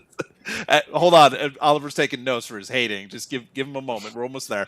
Level 5 revealed that the Professor Layton in the New World of Steam will be available on the PS5 and Steam alongside the Switch 1 and Switch 2 releases. No official date has been set yet, but the company has detailed a lot more about the game via their recent live stream. So cool news. I know there's a lot of Professor Layton fans that have been waiting for a new game, and now we know it's not just going to be on Switch, because that was kind of the question when they announced that game. I do have movie news. Couple quick points on movie news. The Legend of Zelda live action movie has wrapped filming, so that's a good one. Another Bloodborne movie is in the works, if you didn't know. So we're getting a second one, but this one is planned to be animated, and it will have content creator Jacksepticeye there to help develop it. So take what you will from that, but we're getting more content. Pre-production for a Helldivers movie is actually set to begin, and it will be starring Jason Momoa, and we can get it in 2027. So... Before we get to the rumor mill, let's cross one off the board real quick. A couple days ago, rumors started swirling about the potential of Fable being delayed internally over at Playground Games. Well, the official Fable X account has put those claims to rest by responding to a fan post and reiterating that autumn 2026 is the planned release window. So good news for fans, not good news for my wallet at the tail end of 2026, especially with GTA 6 coming out. But that's a good news. That's a good news. Like I said, I'm a huge fan of Fable. I'm glad it's not being delayed. When I first heard that rumor, I was a little scared. Rumor mill, as always, grain of salt, guys. Don't take it as gospel. Definitely, it's just here to create some conversation. Maybe get a little hating from NoShoes himself while we're here. But due to the nature of this story beat, it isn't official, so it is in our rumor mill section. Thanks to IGDB, story details for Metro 2039, the next mainline title in the Metro series, have leaked. Originally, the game was planned to be revealed at the Xbox First Look showcase. If you want to check out the details yourself, head over to places like InsiderGaming.com. But 4A Games and Deep Silver did unveil the title yesterday. The author of the original book is already saying that this is going to be way darker than anything we've seen yet from the game. So if you're a fan of Metro, this sounds like it's going to be pretty interesting and very dark. A post on Instagram that was swiftly deleted teased a new Insomniac Spider-Man project, including the face of Peter Parker himself, Ben Jordan, who is the face model for the game character.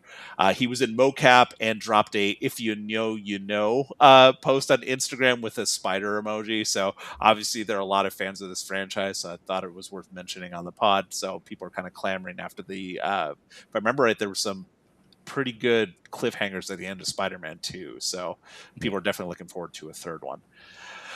Leaker Charlie Intel, who has been marked as reliable by Insider Gaming, has claimed that Modern Warfare 4 will release October 2026. We'll see if that comes to pass. After 2 Black Ops in a row, it might be time to go back to Modern Warfare.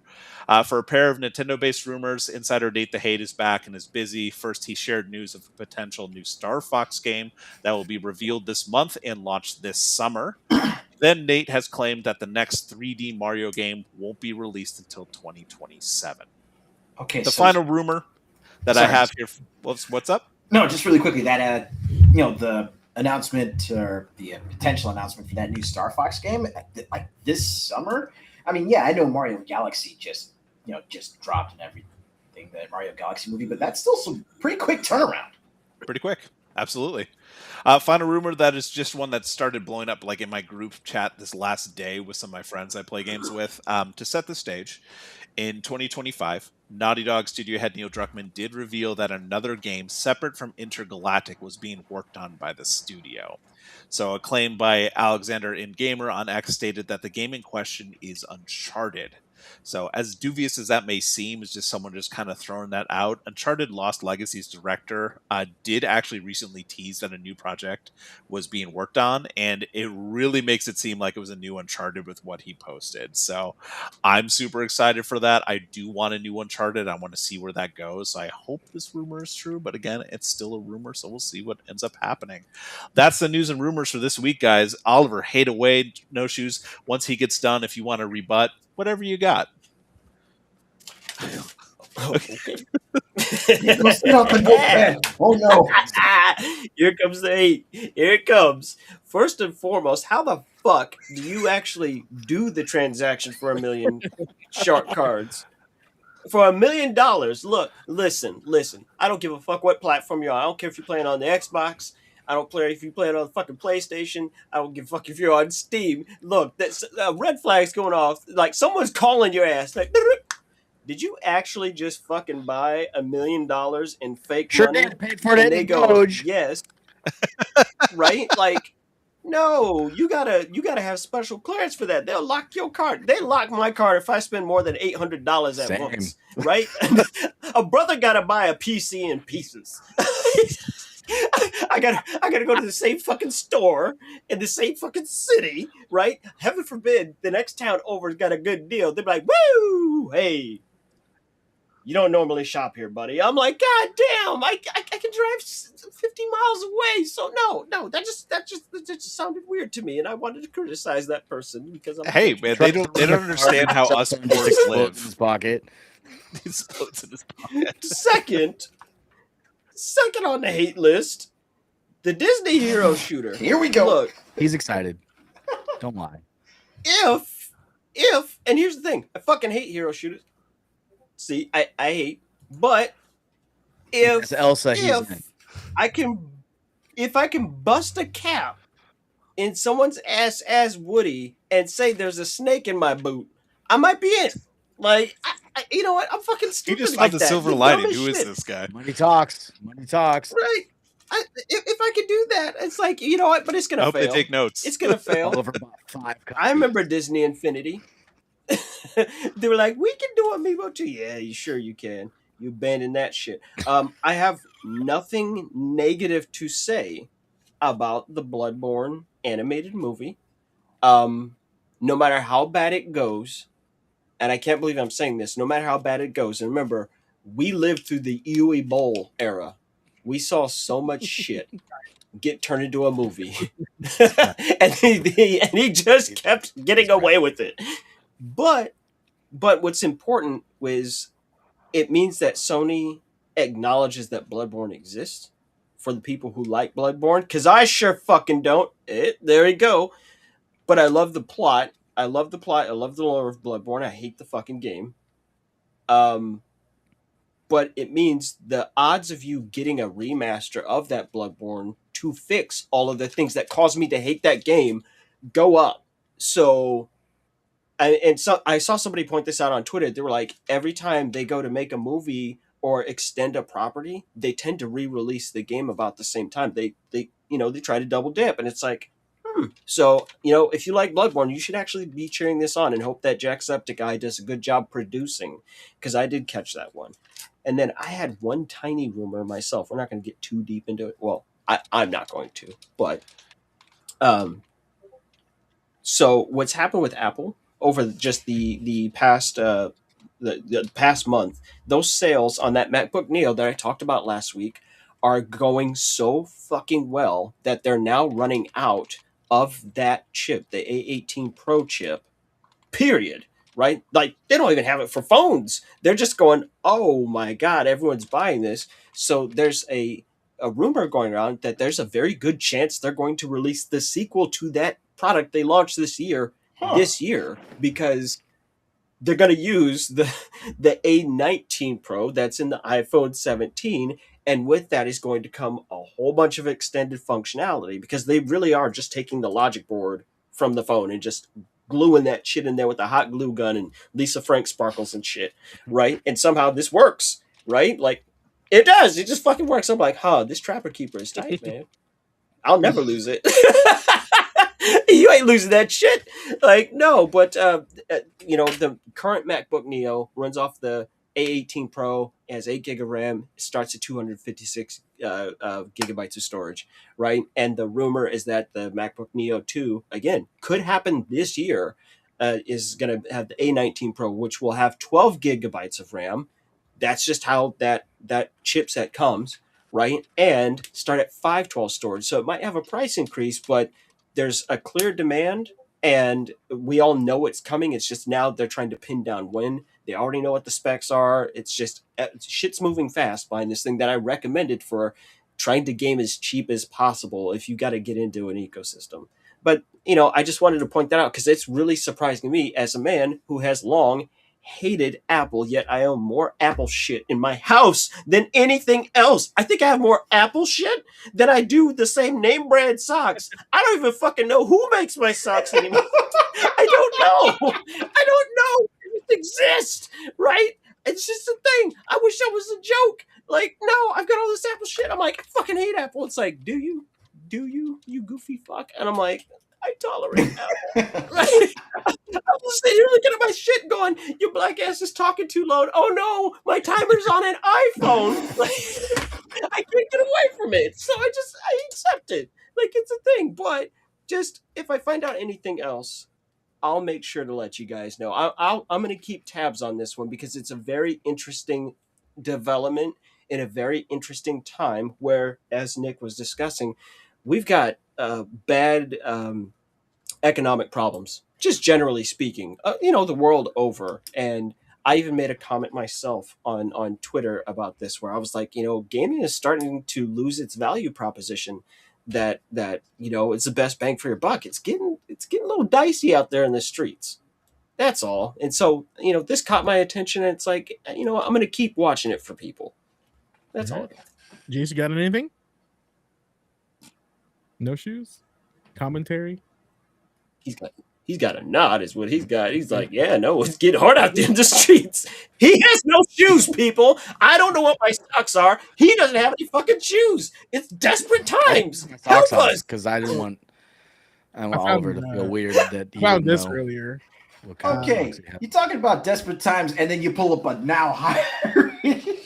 Well, no, this is relatable. Man, we are just on point tonight, boys. This is relatable to what Nick said about leaking the Spider-Man. Professor Layton is overrated. Arc Raider sucks. Helldivers, who even knows about Helldivers? I didn't even know they made a first Bloodborne movie. Who fucking cares about the second one? Hey. Not Uncharted could have ended logically at 3. Lost Odyssey was dope though. That's all. Oh, as someone who has a daughter now, like Uncharted 4 ending was excellent. Oh yeah.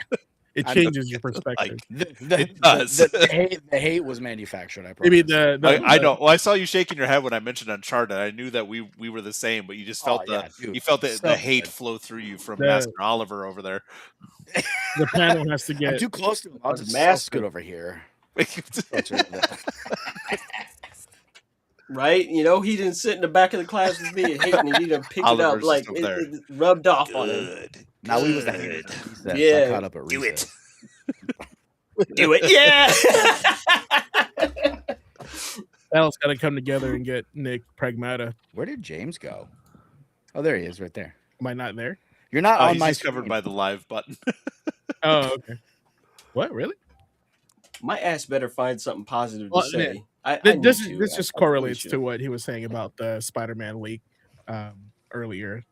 Seems like they're looking to build and are hiring people to make a new game over here. So that's pretty interesting. Yeah, and Insomniac's working on a couple different titles right now, it seems like. So I mean, like I said, Spider-Man 3 is not a huge leap. That's why rumors like that are pretty credible.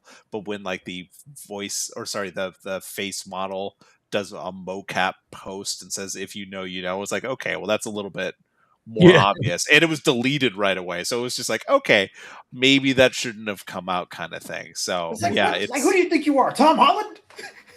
Spoiling shit. Probably, You're not allowed. probably, but I do want to share. Just giving the whole thing away. Hold on. Oh yeah, Tom Holland be leaking everything. Somebody dude. gag that man. Now the good news is I'm gonna lean on NoShoes for my segment, because I like the hating vibe that we've got going in the middle of fucking April. Now, if everyone's like, "Man, that was a weird episode," y'all just some turbo haters. I have an excuse. We all have. How an did I get excuse. roped into this? See, right there, hating. And the caption beneath that shit is tax season. We all had to file fucking taxes. It's a rough time, and I'm taking it out on every pixel I see. There you go. So, we're gonna roll into my Watchdog. Let's segment, go. to make sure that we have room to really let our guests really get more airtime in here, because I feel like an asshole. But there's a couple of titles, and I definitely want his takes on those. So leading into my segment here, sometimes we run thin at the margins, like I'm talking about, like when it's tax fucking season. You just went right under the gas right away there. What little breaks we had. Right I had 3 words of break. That's what I had. So putting gas in the tank, or making sure we eat this week, or making sure that we pay our fucking taxes so we don't get caponed, right? Those things take priority. We have to make the responsible choice to be adults and take care of business first and have fun afterwards when we can afford to do so. When the cash is tight, but you still need to have fun, I try to find games for you that are a great value for the money that you spend. This week, here's some great games that I found on sale. Now, because I said that they're great, by default they all fucking suck somehow. So we're gonna roll into it. I kept the list shorter this week, just pointing out some of these aren't actually great games, but they're very interesting games, right? I'll give them that they have a certain degree of originality to them that I think are that merit worth looking at. And I thought they were pretty fun, right? But your mileage may vary. So, starting off with the Xbox, as usual, this one is Ancestors: The Humankind Odyssey. I played that many years ago. It's on sale right now for $7.99. It's so fucking silly. It comes up short. It does come up short, but everything that you do up to the end of the game is really interesting, because you monkeys, it's monkey simulator. I'm not even gonna bullshit you. It's just like, hey, hang out in the fucking trees, and you're gonna ook and scratch your ass and eat bugs off people, and you're like, this is the dopest shit of all time, son, right? But it's a really good simulator, because when you have to really learn the mechanics of, imagine being imagine a Tarzan game and they really punished you hard on the vine swinging mechanics. That same thing happens in this game. If you fall, it's bad, right? And it's like almost like any other simulator type title, like typical Peter Molyneux games, where it's like, oh, there's real consequences for the things that you do. There are very real consequences for keeping this little tribe together and growing and watching their brains evolve. Like, you literally have to form their neuron connections, and you have to do that through experimenting and helping them connect ideas. It was really interesting when I played it, and it wasn't ever an expensive game. I think it was $29 when it launched. It's worth $8 for fucking Ape Escape. That's really it. It's Ape Escape, but for real. That's it. I thought it was neat. Now, the next game I have on the list is for the PS5. This is one of the more expensive games that I've recommended people. A lot of people they flinch when they hear this game, but Days Gone Remastered It's dope. is 20, Love right? it. And Love I it. fucking loved it. I love that shit. Come on. Slow start. It starts slow, but Sam Witwer, every time he shows up, that boy gives 110%, man. Whatever he does. And the PS5 build is superb. It's beautiful. It's a wonderful build, but let The me put voice the hate acting on is there. super bad too. So like, it's incredible. at the same time. But we put some hate on there because that PS4 build ran like dog ass on a PS4 Yeah. Pro, and the real story is that that game never should have came out on the PS4. It was too big for the platform that it was on. And I did enjoy that later on, after that time passed and they put out this remaster, people revisited it instead of just hating right out the gate. They're like, "Wait a minute. This wasn't that bad. Why did we pass this over?" I appreciated that the conversation on it got restarted again. That needs to happen with Mad Max, because Yes. that game is if you making a movie tie-in game, right? That was the actual physical video game equivalent of the GoldenEye Nintendo 64 music for the pause screen. That music has no business being that fucking good for a game based on an IP. Come Talking on, about they the were PS4 Mad Max. yeah, the PS4 Sitting and the on my shelf Xbox. in cellophane. Still haven't played it. Oh I heard my it was God. really good though. I heard it was really good. So Oh man, it's Batman that just doesn't give a shit anymore, and the Batmobile doesn't suck, and you have your own Hunchback of Notre Dame, and a dog too. You're like, Jesus, what else could I possibly want? No, that's it's how great. old Sit down and I already play bought this it, now. so. Old. One of my favorite little marketing things was from the Mad Max game where they gave you a bottle opener, but it was a sawed-off shotgun. Sick with it. Love it. Okay, so I've only got 2 more games. I haven't played Detroit Become Human, but Trash. I hear very good things from people, oddly enough, from people who hate every other David Cage game, seem to like Detroit Become Human. Potential. I don't know why that is. Right? Maybe they just have no fucking taste. Who knows? But it's only $8 on Steam right now. The reason there are generally just less games this week, everyone's spring sales are coming to an end. Like, so it's like, ooh, okay, so right. I had to go look for things that weren't actually about to expire, like literally within the next day or so. I wanted people to have time to actually look, right? So that's why I kept it shorter and all that. And then, of course, for Nintendo Switch, I have Fitness Boxing, Fist of the North Star edition on here. I have the original Fitness Boxing. It's great. It's actually like it's never going to match up to how amazing Wii Sports ever was. It's not going to match up to the funness of Nintendo Switch Sports. But if you just, hey, you got to get your cardio up. There are worse things to do. There are better things to do. but if you wanted to do it with Kenshiro, you can. Like that's it. No, they're actually solid for what they are. And that's all I've got for the games. Jace, do you have any takes on those games or any questions? Like I said, Days Gone, fantastic game. And you're absolutely right. It was trash on the P4. I played it on my P5, the P4 version, I streamed the whole thing in case you were ever wanting to check me get killed by hordes over and over and over and over and over again. You could always do that. But played maybe 4 to 6 hours on the P4 version and then upgraded to the P5 version. It's like literal night and day. The graphics and the clarity, everything just improves. And excellent game, great story. It sort of kind of washes out toward the end, but you're still driven to want to see what happens to your click and all that. No spoilers, promise. So yeah, Days Gone's definitely great. Detroit was boring as hell. I've seen better movies. And as long as I can make a motherfucker explode in Fist of the North Star, I'm in. I was gonna say, with Fitness Boxing, do you get to do the 100 crack fist? That's the only thing I'm asking. Yeah, I need to know. Right? See, there you go. It's Listen, Or not, they're okay. all right, let Right, me it's say not some trash. shit. Let to jail, me right say away. some shit. Detroit Become Human. The best part of that game was Mr. Krabs and Mega Man.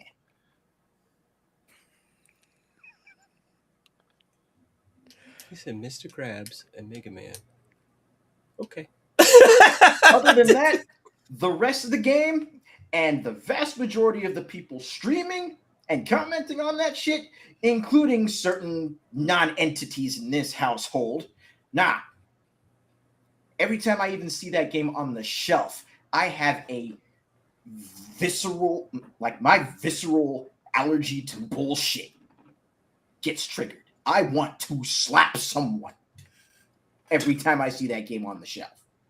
So nah, don't. On your shelf or on any shelf? Any shelf. Detroit Anyone Become Just Human. on principle. Right now, I can grab it right The now. game triggers I Ace, see some apparently? slappage. I'm gonna have to go out and find someone to slap after the show. Video Somebody Right. say, "Hey, it's like when you go to the doctor's office and they hit you with that little hammer. Just nope, knee-jerk reaction. You will hear this. I go on from the site. Pacific Northwest. The way I see it, if you're interested in checking out Detroit Become Human or any game similar to that, is hey, do you want to play an interactive movie or do you want to go to the movies and spend $22, $25, right? Just pay $8 and you're going to be choose your own adventure, video game. Yeah. So, But That's yeah, those were really the prime deals that I had for the week, and we're doing really really good on time. So, do we want to move straight into the final boss, or do we want to talk to our guest and see what else he's got cooking up over on his channel? Yeah, let's see what we can hit on. Well, I'll tell you this right now. I cannot see or hear Mr. Asian Dude right now. I don't know what's going on with that. He's John Cena. Okay, don't worry.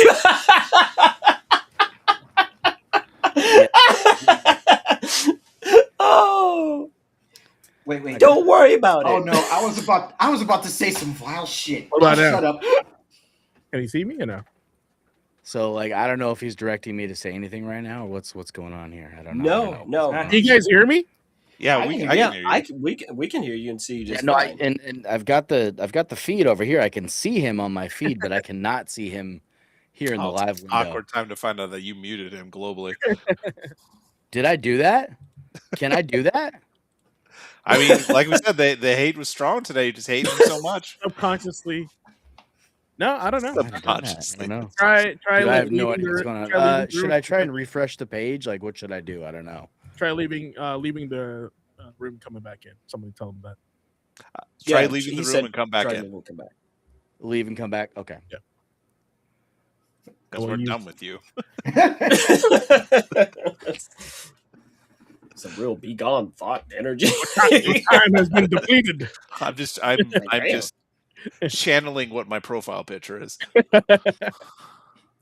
But while we wait for our guest to come back, I don't think Oliver's noticed. I noticed. I wasn't Okay. saying anything. You just I knew. I just wasn't gonna dignify your bullshit. And you see me now, Yes, Jay? sir. Okay. He could have been talking trash this whole time, and I'd have just been like, No, I was trying to get. All right, yeah. So, tell us a little bit more about your channel and stuff like that. Yeah, tell the audience. all right. So, yeah, No Shoes Plays. I've been doing this. In May will be my 6th anniversary creating content on YouTube. It started with streams during the pandemic. Everybody was bored. Everybody had a little bit extra cash, so I kind of started just building piece by piece, and it's come into what it is now. Just reached, I think, we're almost to 2,000 subs on the channel, so we're cruising along there. Monetization happened a couple months ago. It's been a slow trickle, but it's been super fun. But basically, I stream Tuesday through Friday, 8 p.m. to 10 p.m. Pacific. Tuesdays, Wednesdays, and Fridays are modern games. Currently playing through Kina and the Bridge of Spirits, which is a really, really great game that I had never had the opportunity to do. And then Sundays, we do Super Smash Sunday. That's just Super Smash Brothers with viewers. And then as you're seeing right here, Sundays and Mondays at 3 p.m. Pacific time is Best Losers, which is a similar format to like Super Beard Bros, Game Grumps. It's just me and my best friend Jim just being super duper rude to each other while we try to limp through video games. We're currently playing through Alien Isolation, and that's been a ride, so make sure you check that out. But lots of content. Like, we've been making these Best Losers episodes for about 6 years now, so the whole backlog is available on the NoShoes Plays YouTube channel. So the fact that you guys don't hate each other yet, that's how I know you gonna make it. Oh, no, right? Like you hate each other forever. So you it's keep like that hate on the front, right? It's like, you wear your heart on your sleeve. Hate-love relationship, like fat kids that hate cake but love gaining weight from it. So, damn. You know. For me, it's the flip. Like, I hate getting fat from cake, but I love cake. But I mean, if that's what does it for you, No, you're around on me. Yeah, this was one of my. What is Iron Meat? This was one of my favorite episodes he's ever played with Jim Squints. And Iron Meat is an homage to Contra Alien Wars. It's almost kind of reminds me of Carrion. No. Here's the gameplay. I'll show you. There it is. Oh no, it's fucking Contra. Okay, no, I mean, even fun and easy play. So yeah, it was so entertaining. You get like 30 lives, so you don't have to put the Konami code or anything like that. And then they knew the assignment. These guys knew. Yeah, they know what they're doing. Duly noted. They tried to make legally distinct Contra. Right. I did mention I mentioned this on a podcast before. I think I did shout you out on this because I was watching your playthrough on this, and the game's really cool. And I told the guys, if you guys are in the mood for Contra, check out Iron Meat, because I didn't know about it until I watched your episode. So. Yeah, man. It was digital for the longest time, and then they did an LRG type thing with like a steel book and everything. Oh, really? One of my supporters and my cousin CJ graciously bought this for me for my birthday, so I got the metal case and the physical disc and everything with the soundtrack. The soundtrack is awesome. It's heavy metal, so it's exactly what you need when you're playing Contra. So, I just had to ask because I was trying to figure out how the fuck everyone figured out my wife's nickname for me. What? I've been holding on to that joke for like 4 minutes now, man. I was like, no, that's good. That's funny. Put it in the chamber. So look at that. Jago in the chat just said, so yeah, that's getting wish list now. So, this is why collaborations are important. Fantastic game. Yeah, you're going to love it. You're absolutely going to love it.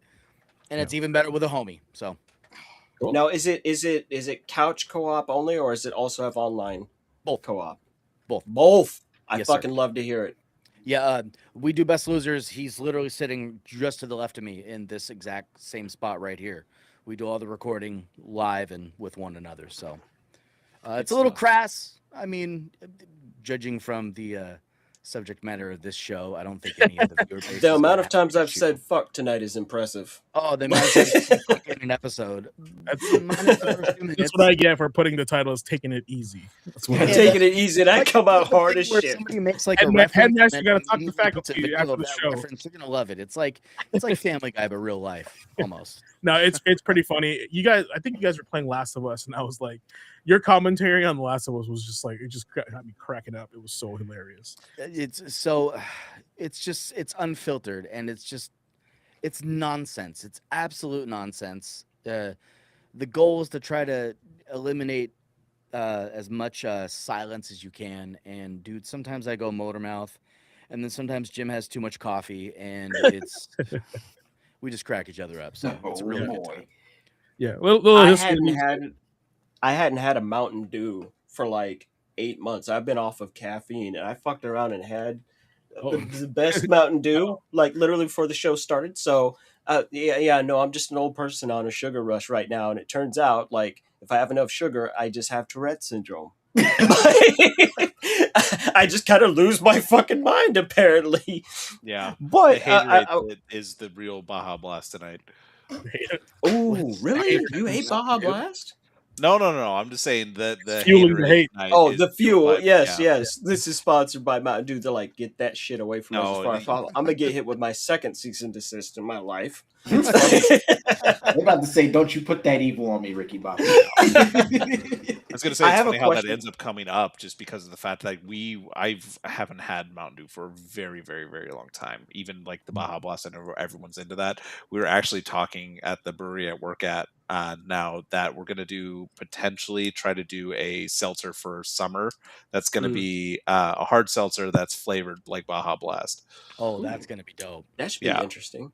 Baja I have Blast one is really good. last Oh, question Baja for Blast. the panel before we go into the final boss, just because I'm super interested to know. Has everyone played or gotten a look at Dead as Disco? I know Ace I has. was hoping we Yes! were gonna talk about that tonight. Is that the beat-driven one Yeah. Yes, sir. that I've been seeing kind of on TikTok and such? Mm-hmm. And you can kind of, it reminds me of this other game that I used to play. It was a shooter, and the bullets all on the screen would like flash to the beat of like whatever music you listen to. So it was very reminiscent of that, to where the levels are kind of catered to how the song goes. So definitely been interested in trying it out. It kind of reminds me a little bit of just like Hi-Fi Rush, just that kind of presentation that Hi-Fi Rush had, but obviously way more like dug in with the music with this. And a little bit of like wasn't that a thing as well in the Def Jam games, where if you did it like on the beat or something, you did extra damage? Or am I misremembering that? Not in Vendetta, maybe for.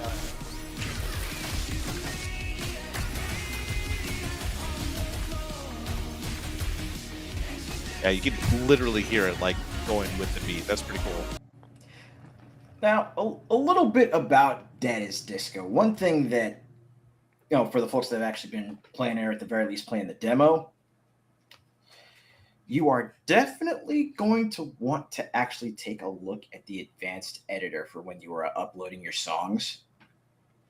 Take a look at the advanced editor and do some tinkering with the beat offset. Like that's really going to help go a long way as far as, helping make the songs feel a lot better to play, especially if you put, something longer on your playlist, like, for example, Information High from Macross Plus.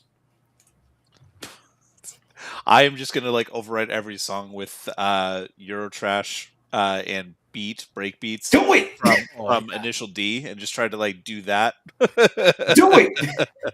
While we were in the middle of the show, I was actually like, I literally was just explaining to my brother what Dead as Disco is. I was like, imagine a brawler like we played as kids, but with an amazing soundtrack like Bust a Groove, and you're literally beating someone's ass to a soundtrack, and you're being judged for this. I was like, and it works. Yeah. I did not expect it to work. Like for me, it's more closer to Arkham style combat. Statmania Arkham. Right? It's Insomniac Spider-Man, but they really made the actual, like, I just felt like the time and the BPMs and everything works. And this is the first time in a while, like as Nick was talking about earlier with Flow, what impressed him with Flow was talking about that experimentation and dynamic difficulty. This game does that, where your beats per minute really determines how hard or how easy it is to fight. Lower beats per minute, you can really see everything coming, but the more you speed your track up, oh boy, like shit starts happening real fast, and it gets out of hand. But it's kind of nice because in a magical way, how Souls games have had that creep problem since Demon Souls? They each get progressively faster and you have less and less time to react. Here, you get to decide how much time you have to react to whatever is happening in the game. You still need to do all the work, but not everyone can actually see, shit that happens in a very small amount of milliseconds time. Like some of us are getting old. Some of us old motherfuckers wear reading glasses now. Okay, like cut me some slack. But if I'm going, no, I got it right now, and I'm feeling it, and I feel like my reflexes and nothing is hurting, I'll take a song and kick it up to 300 beats a minute, and holy shitballs, does it get intense! Next thing you know, you're like, I love Pantera all over again. This is wonderful. And of course, you can put in, we didn't even mention that, you can put in your own custom soundtrack even into the demo. So it's just like, get in there. If you liked DDR, it's every music, almost every music genre game feels kind of represented here. And I'm so impressed with the demo. I'm sitting there going, whoa, it looks like we got a Gotti contender early in the year. Because I'm like, where did this fucking come from? Right? It oozes style. It's got that nice little sprinkling of almost Suda 51 aesthetic on top of it. Yeah. Right? And you're like, why is Travis Touchdown beating people with drums? Fuck it, I don't care. I'm in. Right? That's what I thought it was when I first saw it. I was like, is this some sort of like No More Heroes type shit? And Right? believe it or not, that right there is actually why I was kind of holding off on the game, because it's like, you know, we got this, we got Romeo is a Dead Man, you know, we've got our Suda fix for the year, so I was just gonna kind of step back. But then no, I saw that one clip on Twitter, and brother, I was Paul Revere. I had to get on Hold my up. horses. He did. He did. He told me so fucking fast, you need to see this. I was like, oh my God. Right? Oh, and we forgot to mention what's coming in its early access, because that's what, May 5th, I think it's set on Steam. Mm-hmm. There's gonna be fucking multiplayer. What the fuck? What? We're gonna be able to beat people up to a soundtrack? Don't tell me we're gonna have team up attacks and shit, because my old man heart can't take that shit. Oh, I if will that's the actually case, stop. then Oliver, yeah, get it. Like, I'll stop being a hater and I'll go to fucking heaven. It'll be like Constantine, right? It'll be the sacrifice. I will have stopped hating, left this plane, right, and gone to be with Jesus while going, I still fucking hate Near Automata.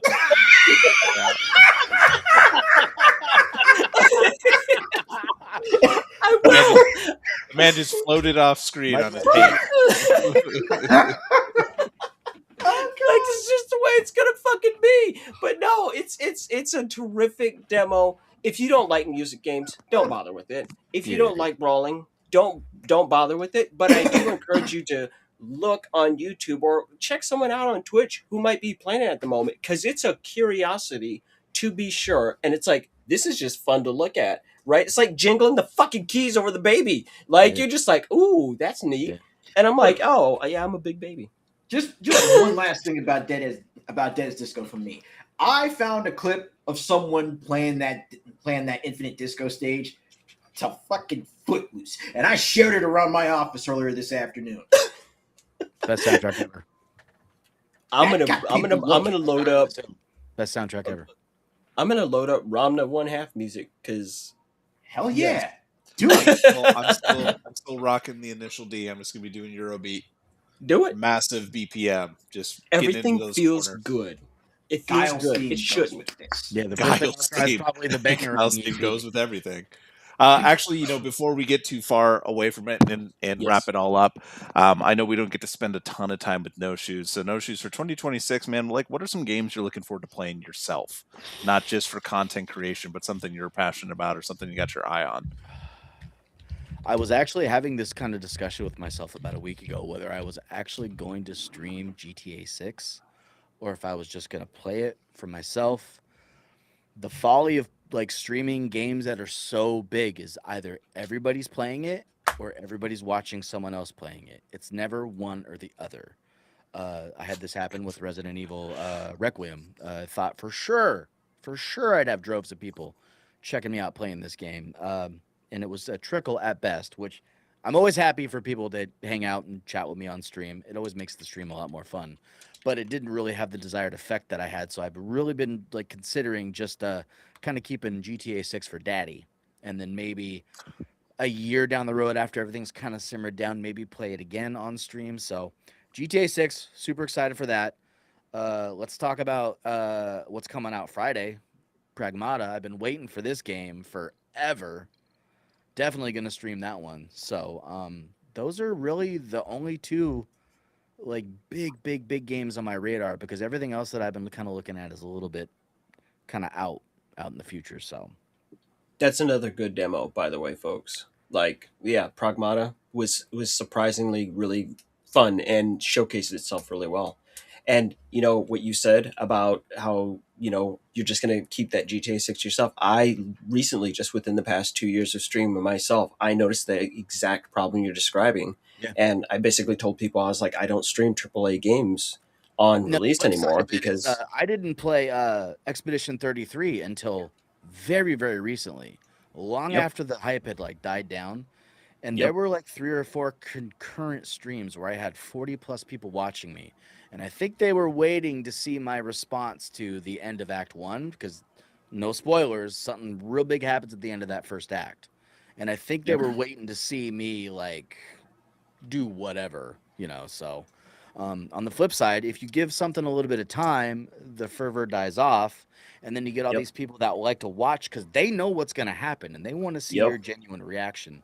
So that pocket to find what's going to be popular with streaming also drives what I decide to play like on my own and not on my own.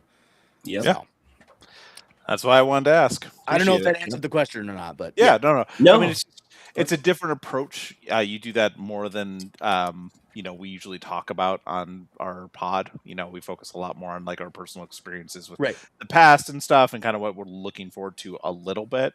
I always try to, when we have time to chat at the end, just be like, hey guys, what are you actually playing now? What are you looking forward to next? Like one of the reasons What am I playing now? week I was talking or wanted to talk about Replaced, which just came out on PC.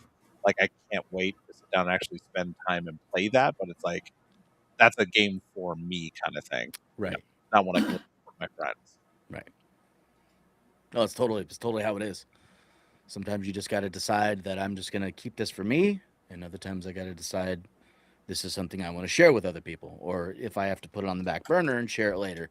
It's really weird. I wish I knew how the algorithms like worked to a T. Definitely not even close to knowing any of that, and I don't understand how flows and rhythms work or retention and all that. I'm learning as I go, and I know more about it now than I ever did before, but it's this huge beast, and I'm just learning more and more as I kind of go on, and it's really the learning is from personal experience more than anything else. So I'm rambling, and I apologize. No, you're good. No. Not We're trying to rambling at make all. sure that you They have always hear that us talk, space. so it's always good to hear. Yeah. Right on. Matter of fact, we're gonna play a little bit more on that because tonight's final boss will be led by Jace himself. So, Jace, I know I wanted to change things up, and I normally do this for the show, but you specifically have written down a final boss for tonight to share with our community and of course your community as well. Please take it away. Right on. All right, so there's a stigma in gaming that's always perplexed me more than anything else, and it's people who think less of somebody based on the difficulty setting of whatever game they might be playing. I've heard people actually say, if you're not being challenged, then what's the point? Or you're not a real gamer if you're playing games on easy. And I'm not really sure who started that or where these people get off with these opinions, but I've always been an advocate of playing to your comfort level. It's you playing, and whether you want the challenge or whether you want to feel like a kid standing over an anthill, with like that power fantasy that a lot of people go to video games to experience, that should be your choice to make and no one else's. But what happens when life gets put on hard mode? When it's hard to get out of bed in the morning because you overdid it the day before, or you're just mentally exhausted from slaying that pile of paperwork or fighting the daily mini boss, which is dinner for the family. It can be difficult to see when you're about to gas out and throw the proverbial controller down because it just seems too difficult to overcome. Well, my biggest piece of advice on that, or to anyone who's overwhelmed with this game that we call life, where the graphics are amazing, but the story drags on, is just take it easy, man. Oftentimes, we feel the need to keep pushing, And I admire that drive to get the thing done. But sometimes giving too much is ultimately the first step to losing the only life we get. There's no continues, there's no one-ups, there's no more quarters.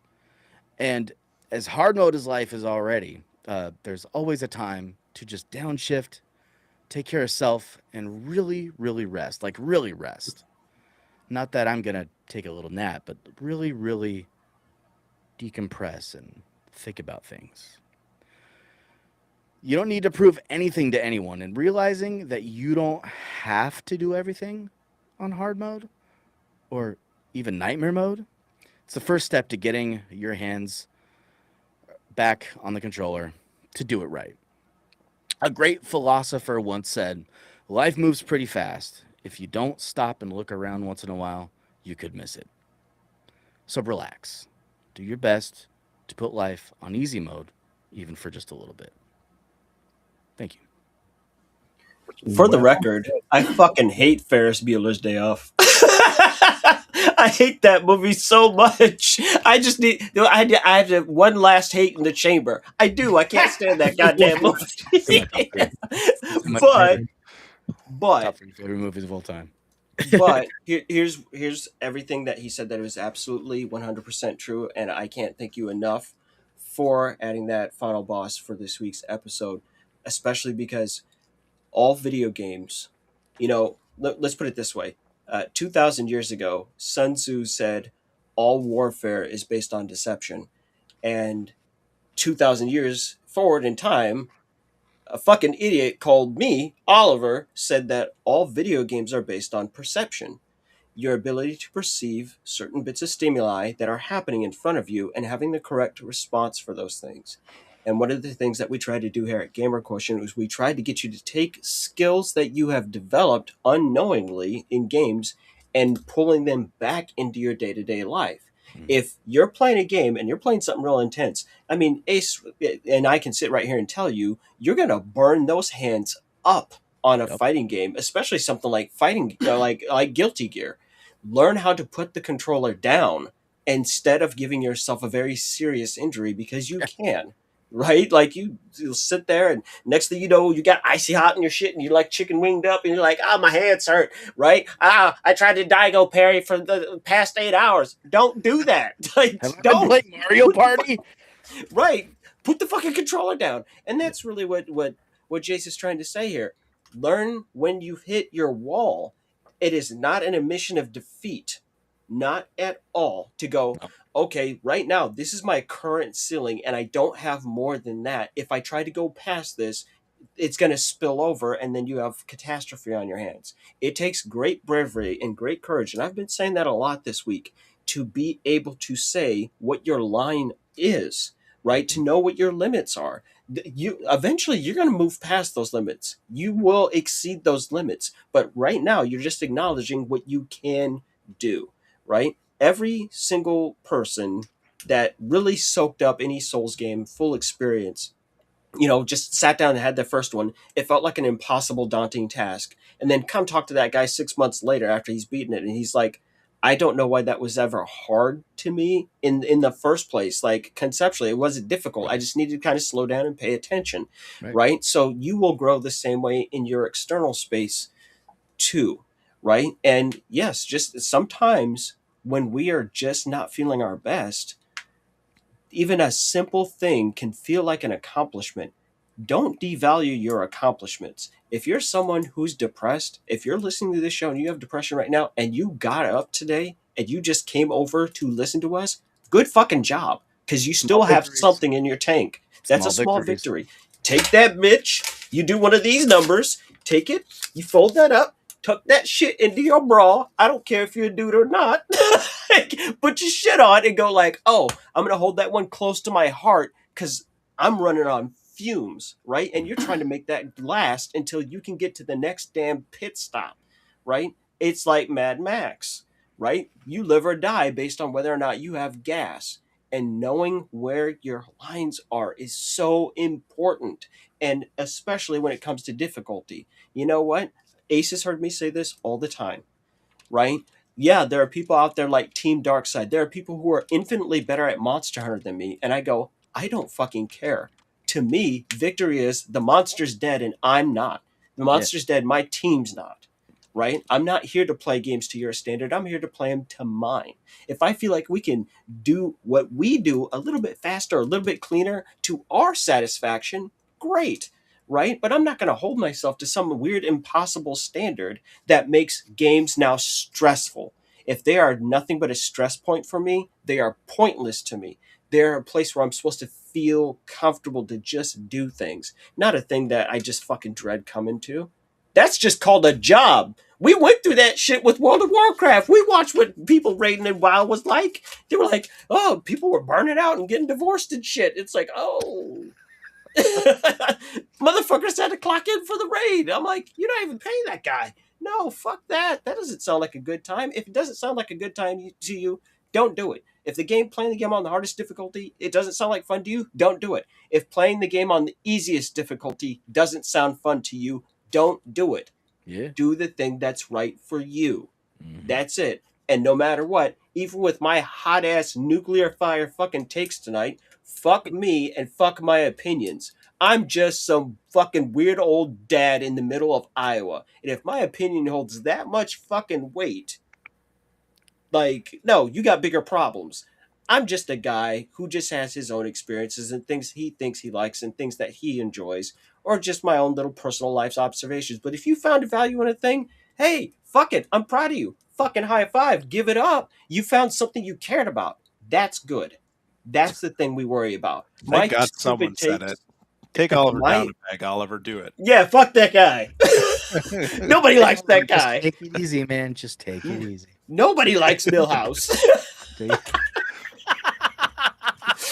So, it's like, because you know what? The whole point of saying goofy nuclear fucking shit is just that. It's just to say goofy nuclear shit, right? It's to just interject a little bit of levity here and there, right? And sometimes you just summed up best losers right there. You just summed up best losers right there. Right. Just to interject the levity, and just sometimes it's important to have dissenting opinion, just to give people something to think about. And that's all, right? Great fucking Headmaster's desk, you two. You did such a great job. I love this guy. I want to be his best friend with his fucking weird glasses. I love your weird glasses. They're fucking great, right? I want to hang. No shit. Shut up. You really got someone to put lenses in there. That you didn't get that shit at Walmart. No, sir. They were not going to do that. They were like, we don't know what these are. The frames are $3. Shut up. I have a drawer of these, all sorts of colors. I match up. Send me some fucking links as reading glasses, because reading glasses are expensive. It's just the worst. I have 87 pairs of reading glasses, and I have no clue where any of them are, because I'm just a weird old forgetful. Oh no, I became Master Roshi.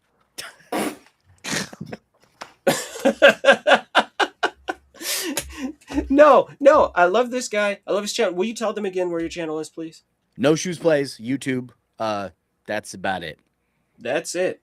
NoShoes. You guys upload how frequently? So I stream 5 nights a week, Tuesday through Friday and Sunday. And then new episodes of Best Losers, which is the Let's Play that I do with Brother. That's Sunday and Monday at 3 p.m. Pacific. And memberships on the channel are just $2, and you get access to those episodes before anybody else. So $2 That's cheaper than a fucking whatchamacallit bar. Also, that's amazing. I'm gonna also add, check out his merch. I also own a Best Losers. Hey, there it is. I want to let you guys know. His merch is pretty fire, guys. Just check it out. We'd love to see it. Check it out for sure. All right. Any other last hater-esque things before we close out the show? No, man. I feel like at this point, like, Oliver could have all these hot takes, but he's gonna be the one guy ending up like saying how good the Ouya console was, and we have to be like, where does this guy get his hot takes, and why does that's his flag in the sand? But no, I actually do like the Ouya. I literally have it sitting 3 feet from me. Look what you did. See, you fucked up. I did. You did by backing some really hot takes tonight. Speaking of humankind, the Humankind Odyssey. Oh, look, here's a monkey's paw. You fucked up, Nick.